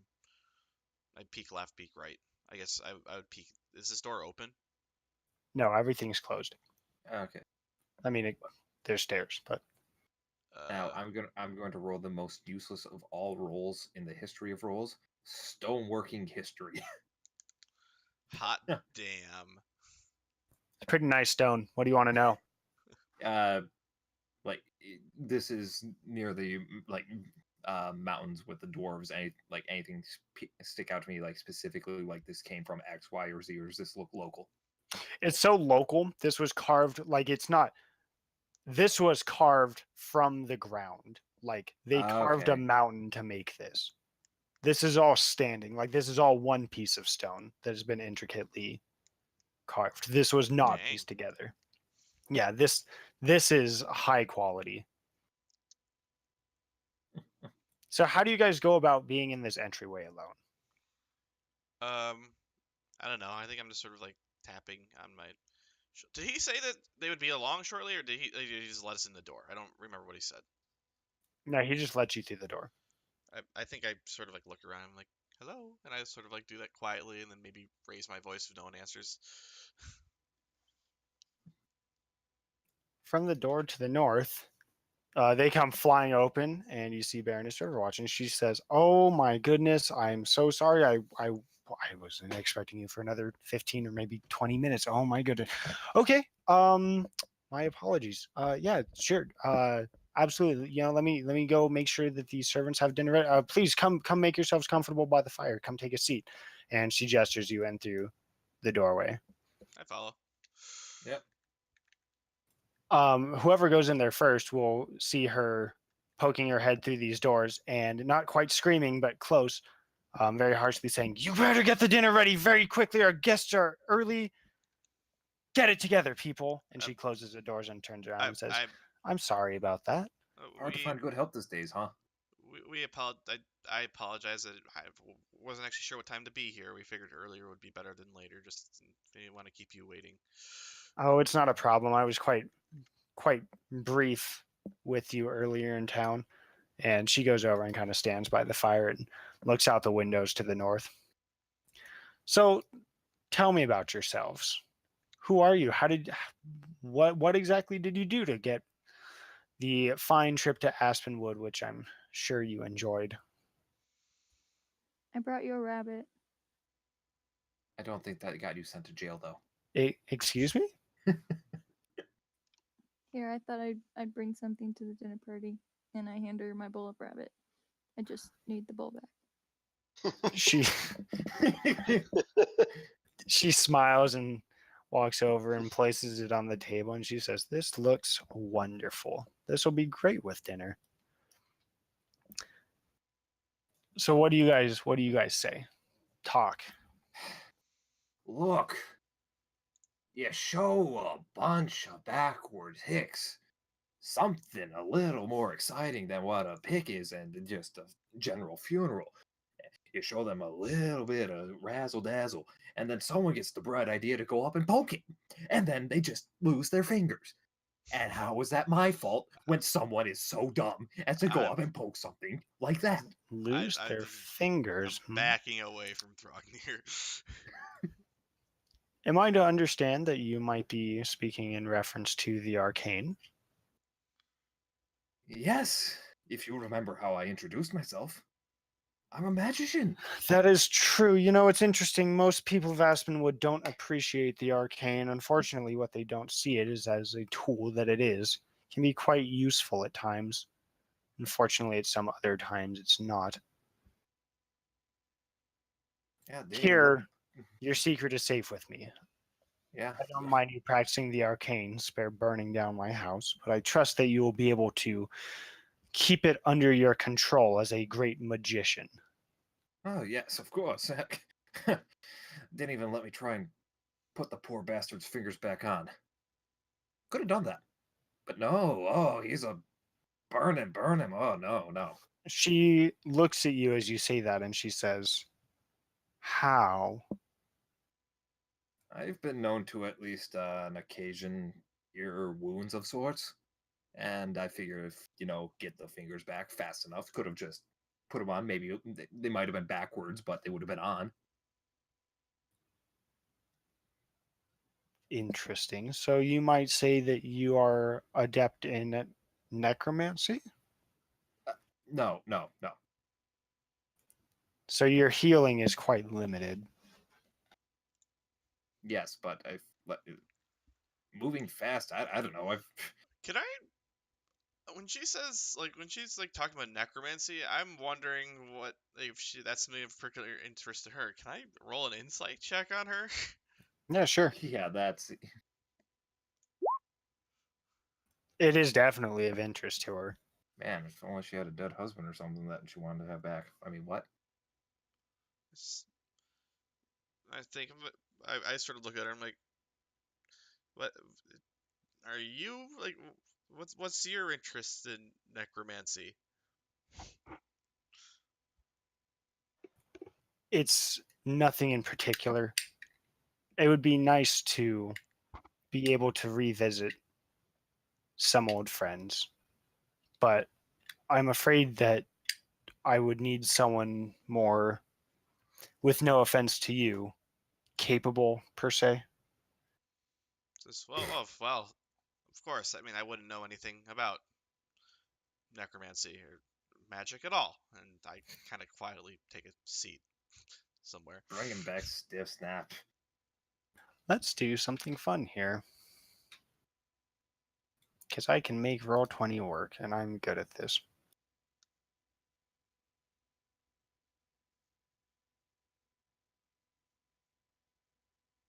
Go ahead and roll me a deception check. Oh, this is not going to go well.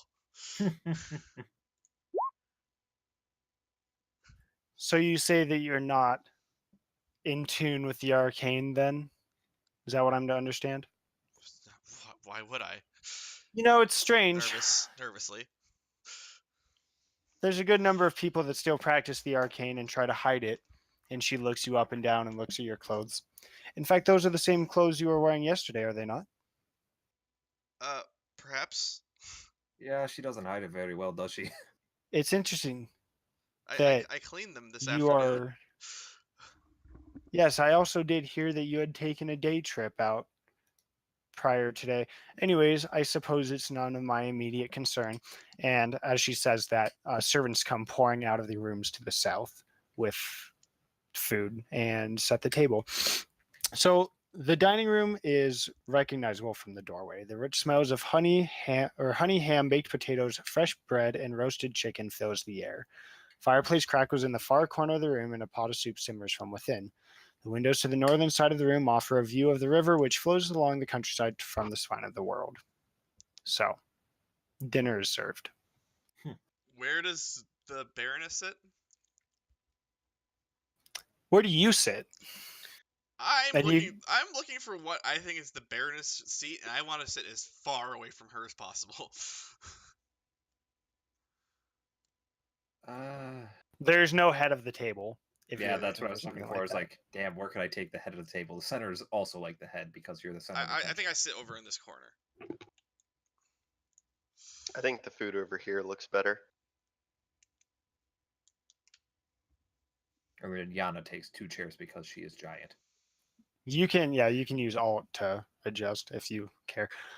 So she sits a seat away from Yana, and then looks at the right side of the table with all the food left untouched on it. And servers come out and they start asking you what you would like on your plate. You know, they go around with the ham and the chicken, potatoes, and everything, and you get a plate, maybe 2 if you're feeling hungry, squared away for yourself. And she starts eating before. I don't know. Does anyone super eager to eat? No, I sit. I'm not the first one to start eating. Definitely not. Okay. She starts eating pretty quickly. Yeah, and it looks good. It smells good. And as she's kind of chewing, you know, very unladylike, she kind of looks over and says, with half a mouthful of food, "So let's be blunt. It appears that at least 2 of you practice in the arcane. The others of you? You need not hide your secrets from me. I truly do not mind." I don't necessarily practice the arcane, so to speak, but I do have magical capabilities. Oh, it's interesting. You see, I say this because my husband himself used to be a cleric. Oh. He's quite the proficient healer. Unfortunately, with life comes death, and with death comes life, and everything comes to a balance. Unfortunately, he's not around today. So, personally, I shy away or I don't shy away from magic. So she looks over at Jan and she says, "You probably don't appear to practice in the arcane, What do you or the mean? divine for that matter." And she looks back at Cyrus. Interesting. Well, I see. And she takes another couple bites of food. So tell me, where are the four of you from? It appears that you were sent here as outcasts, as many people are to Aspenwood. It would seem that many across the land see Aspenwood as a fine place to go in dumping their vagrants, their criminals, and, well, we deal with them accordingly. What of you? I don't know exactly where I'm from. I'm from a fishing village, probably not far from here, honestly. Okay. Maybe one even along the same river. I don't see why you'd care buy a bunch of back broken stoneworking mining morons who don't know how, who just don't understand that they're doing something that's just pointless and could be done so much better by not doing that themselves and having someone else do it for them. You know, I see people as a certain type of resource. The dwarves, similar to yourself, very much a quality resource as in of themselves, similar to the ones who carved out this house from the granite hillside. So I see potential in all of you. I see potential in everyone, despite them being criminals. Everyone has their talents. I'm from the spine. No? Whereabouts?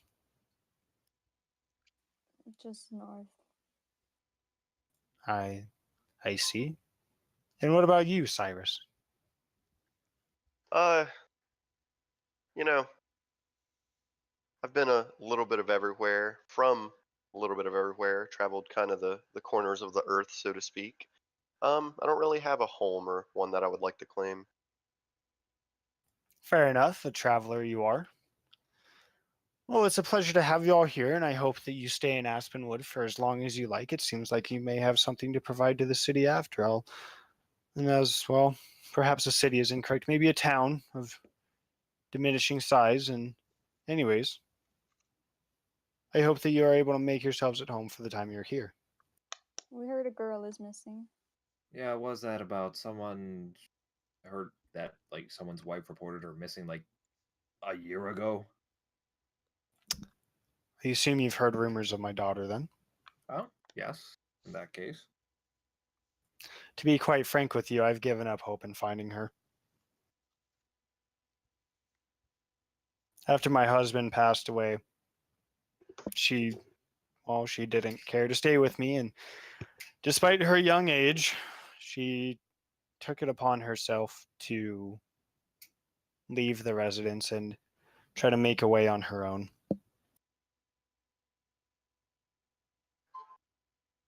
I see. I kind of peek up, and I'm still not really making eye contact with her. I'm like, why did you ask us here? Oh, I ask everyone new in town here. It's the least I can do, of course. I mean, you can probably see that the estate is much larger and more comfortable than just about anywhere else in Aspenwood, and giving someone a well-rounded meal especially after the incarceration, and it's not that much of me to provide. It's nice to stay on a friendly basis with everyone. After all, Aspenwood is my responsibility. Well, I kind of look up at her and be like, you mean to tell me that? I mean, I understand it's within your means, obviously, but you just when criminals and vagrants get dumped into your town, you invite them into your home. That's normal for you? For the time, yes, we have had some rabble rousers that have been invited in for dinner and have behaved poorly, and Gaius, who I assume you met at the door, has taken care of them appropriately. But I like to keep a more optimistic approach to those that come into town. As I said, not everyone is truly guilty of their crimes, and it's good to know people. Sometimes when you need a favor, they can be of use. Huh.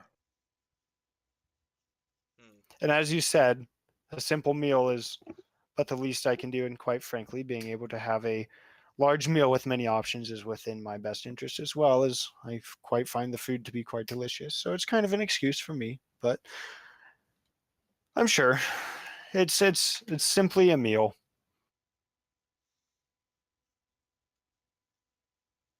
I sort of put my head back down to kind of mull it over. Okay, so you brought us here. You just.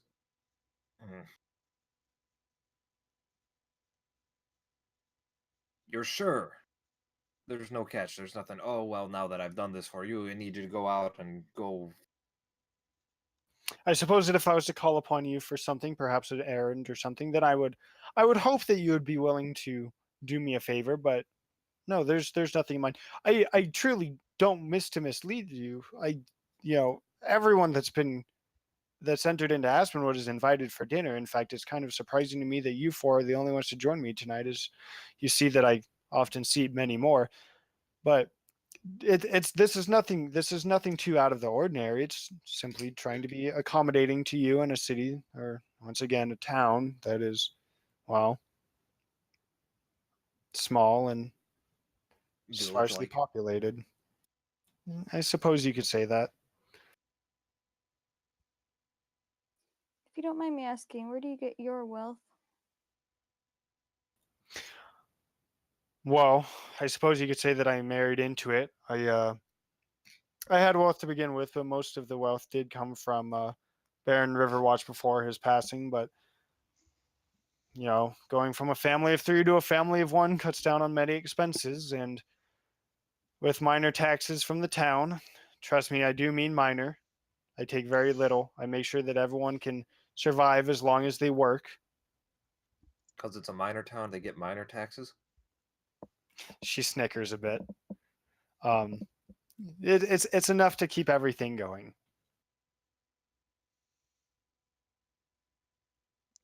If you were to have bought anything from Agora's shop, your overall tax was probably less than a silver that went to me.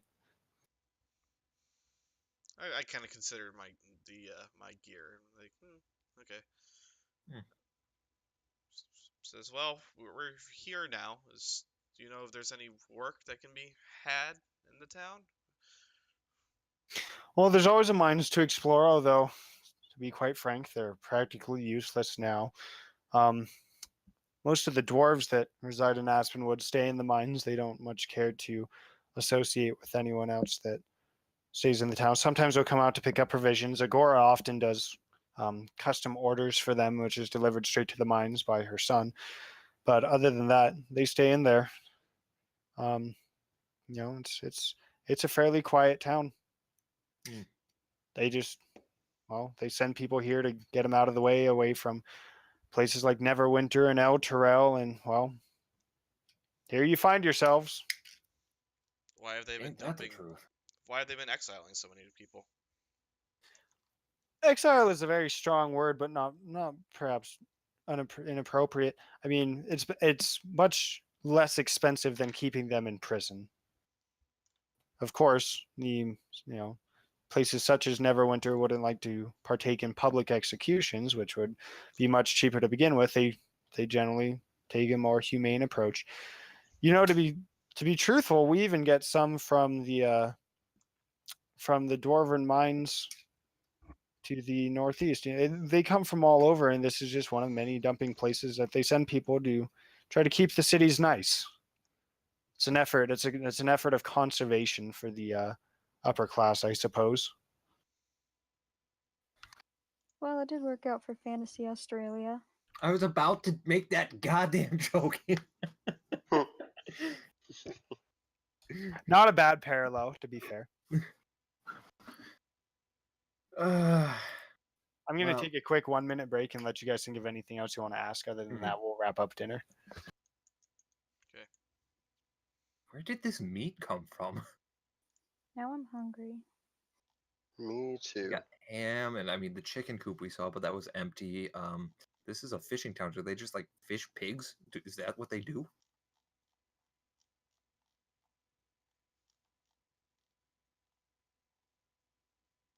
I don't know.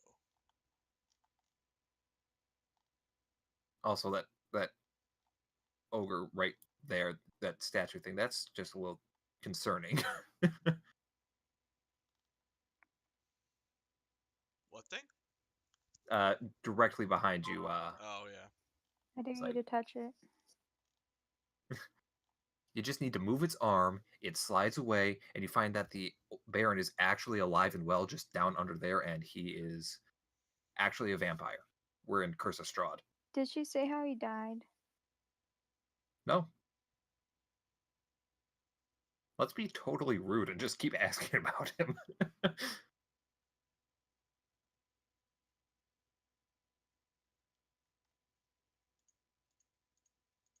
Okay. Is there anyone not here? If No. you're not here, say, I'm not here. Perfect. I'm not here. Oh, Seems good to me. I don't see a problem. Okay, I'm going to say the dinner's wrapping up. Dessert's being served. Fresh apple strudels. Is there anything else you guys would like to talk about, or is it going to be basically chit chat? Where do all the exiled people go? From here, do you mean? Yeah. Well, once again, I'll be blunt with you. I suppose that you've been truthful with me about your practices of magics, and I should be truthful with you. A number of people that invite do try to abscond with some of my wealth, which is frowned upon, and like I said, Gaius does serve them justly.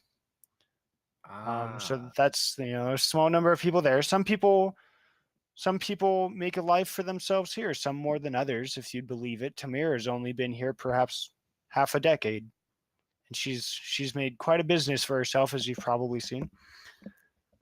Other than that, some people leave, some people stay, some people just perish. It's not a very friendly environment, and if you don't come with coin to sustain yourself, there's very little we can do with minimal employment. And unfortunately, we can't be personally responsible for anyone who can't make work for themselves and can't survive on their own. All right, so they get sent here, they get sent down the well, they go off on their own, or they make a business. I see. Essentially, yes. Some people truly, if they're good people, if Gaius and I deem them to be good people, we will offer them temporary employment on the estate, groundskeeping or preparation of food, and we will pay them minimally. It's I'm wealthy, but not extremely. But I try to do what I can for these people.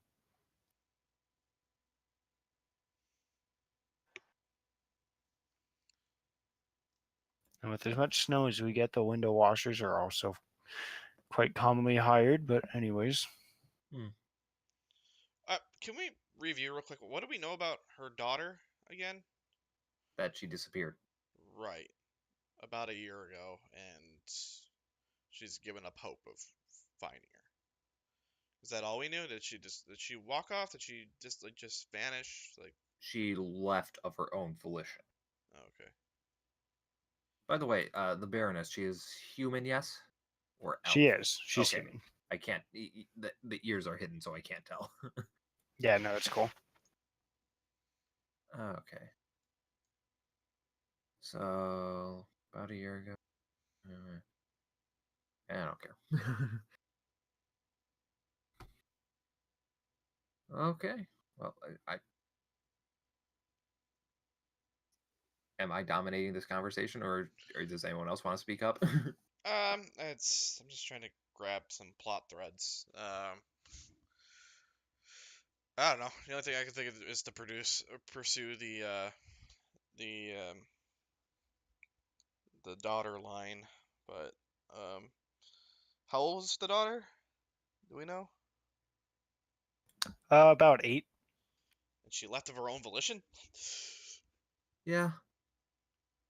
Huh. Just a little. Yeah, but she was actually a dragonborn daughter who was adopted. Yeah, the things you don't know. She was a Goliath, or maybe a half orc. Really, you're not asking the pivotal questions Right. here. Perhaps she was as big as you are. She was a very tall young woman. I think I pipe up. So, what would be worth to you if we could find your daughter? Well, I don't everything truly, but I don't hold much hope. I truly don't. If you were, I mean, my daughter is all that I had left, and with my husband passing and with her leaving and all other effects, um, it's just me. So it would be my world, but I truly don't hold out much hope. It has been a year, and the chances of an 8-year-old living on their own for a year is fairly slim. So Do you know, like, did she leave town? Was she hitting the road when she left? no one's seen her around town, so I'm assuming she's left. Okay. How did your husband die? He died of illness. I mean, it wasn't anything special, like you said. Well, the healer as himself, healing comes from, well, it doesn't come without repercussion. And as he healed, he sacrificed, well, parts of his own life at a minimal cost. And, things catch up with you. And unfortunately, they caught up with him earlier than we would have expected. So it was one might say it's magic, one might say it was illness, but he simply deteriorated and he couldn't continue.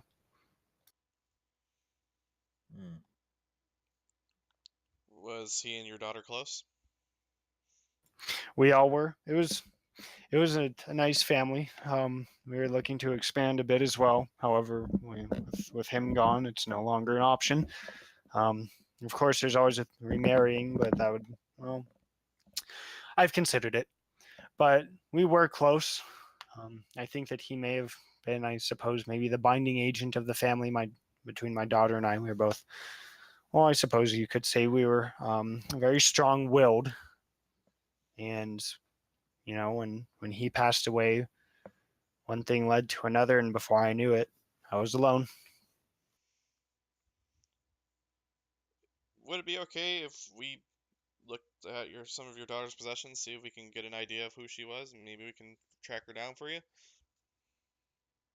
I suppose you'd see little more than the bedroom of a wealthy child, but if it would help you, then I couldn't see any reason why not. I haven't touched her room since she left.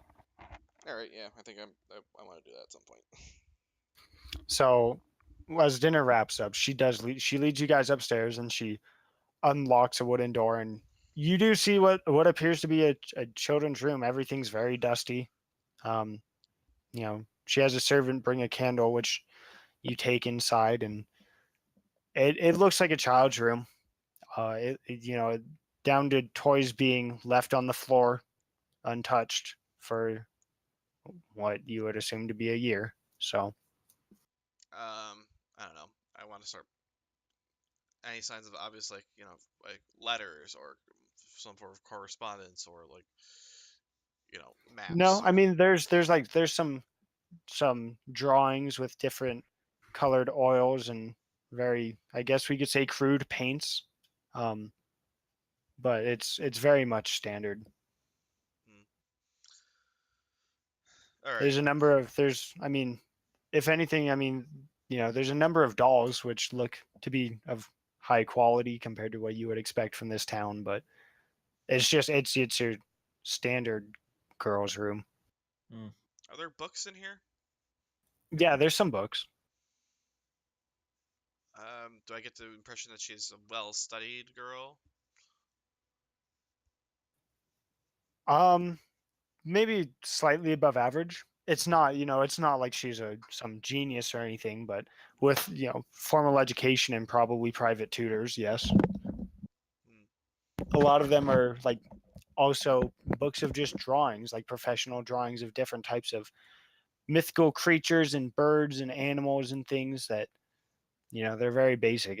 Like one might say chimera and have a picture of a chimera, or dragonlings and things like that. Basically a picture book. Okay, I was about to say if it was like a book with like details about this, so it's like, yeah, let's look through that and see how well I can memorize It's that. very much like a picture and a name. Okay. It's something that you might show a child and use to tell stories. Okay, I wasn't sure how in depth it was because at 8, that's when you start kind of really remembering things, and I wasn't sure. Okay. I started thinking to myself, maybe we should see if we can squeeze some more information out of those guys we met yesterday. Mm. All right, are you Oh. guys concluding dinner? But yeah, just as we're concluding dinner, it's like, oh yeah, that abandoned house down the ways across the tavern. What's the story with that? School teacher lived there, something left. We used to employ a teacher. It used to be a nice draw to Aspenwood. Aspenwood used to be full of well-studied individuals, and as you might imagine, as I said, we did also have some individuals that practiced in the arcane and the divine arts. We kept it quiet between the Baron and I. We enjoyed their company, as you might expect. They were quite useful, and as you had stated, similar to digging a mine, magic makes things very easy. However, as more people continue to fear magic after the work of the saviors and, well, Tiamat's end, it was more feared and people didn't like it. They moved away from Aspenwood and soon it just wasn't feasible to really employ a teacher anymore. So she had stayed there next to the schoolhouse.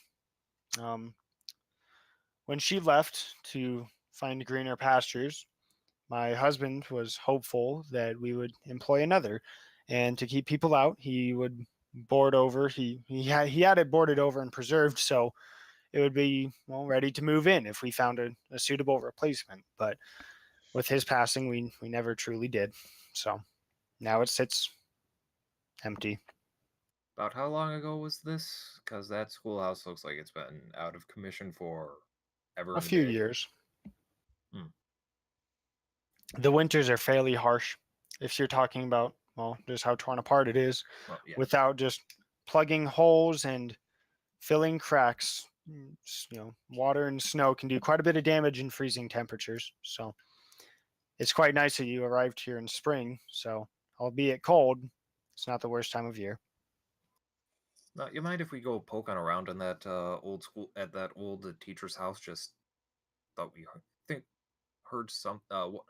One of us heard something in there and want to make sure it's, nothing. You don't have a rabid animal in there or something. I suppose it wouldn't be a problem. I'm not sure why you'd be too concerned, but it doesn't seem like it would hurt anything.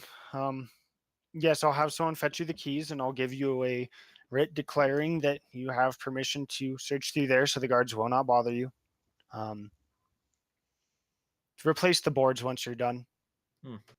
I would, I still hold high hopes as I do to find my daughter one day that we'll have a teacher return to Aspenwood and we can turn everything around. We can make it a thriving, bustling town. But, well, hope is frail. Eh.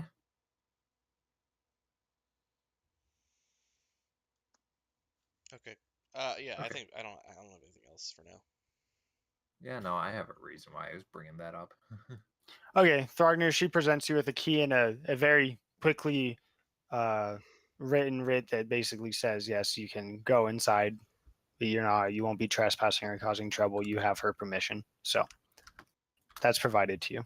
Okay, so I now have a key and a Aspenwood PD badge, so that way, I can go into this house and only this house, though. Yes, specifically only that house. Like that is. Yes. It will not protect you from Makes you snooping feel any around. better? It's the only things. house in town. It is.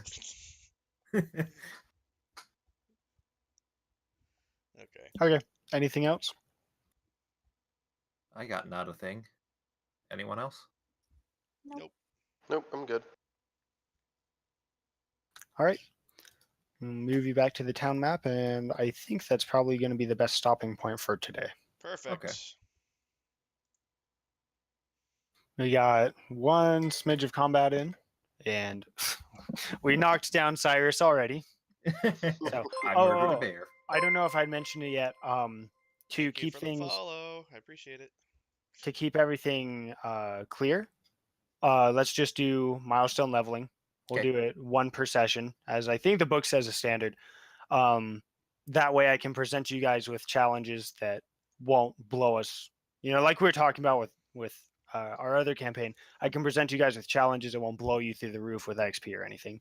Okay. So, yeah, it's for if anyone's not familiar, it's per session you get basically 1 out of your proficiency bonus. So from level 1 to 2 is basically 2 sessions, and then when your proficiency bonus hits 3, it goes up to 3. So Okay. Oh, I see. So we're not Oh, level, okay, we're that not level makes 2 sense. so yet. like after our next session, you will hit level 2. Doesn't Okay, matter, and that even if you don't kill anything, do anything, it will put you at level 2. So you'll have a steady progression. Okay. Okay.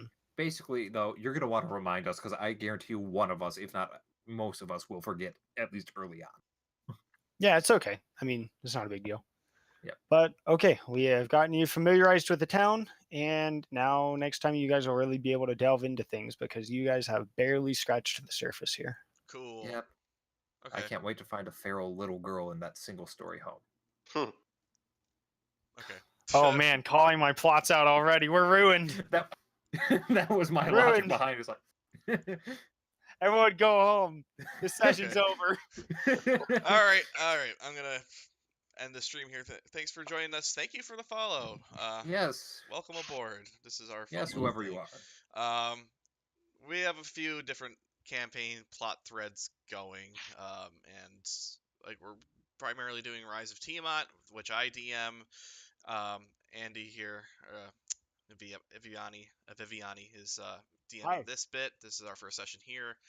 And we play with some other games sometimes. We've been doing some Monster of the Week. We're looking into playing some of the Sprawl and some of Dungeon World. So, yeah, hang around the channel. And also, occasionally I stream things that aren't role-playing games. If Like only you Rocket would League. stream Rocket League more when you played, because I enjoy watching. Yeah, actually, I might start streaming that again soon. Me and Dylan hit diamond actually this season. I collected my diamond rewards. Good Um, God. so we've fallen back out. He actually hasn't gotten his 10 wins in diamond yet, so we need to finish that up before the season ends, hopefully, and then hopefully we'll be diamond again next season. But yeah, so I'm gonna hit the stream end button. Thanks for joining us. Bye, everyone. Bye.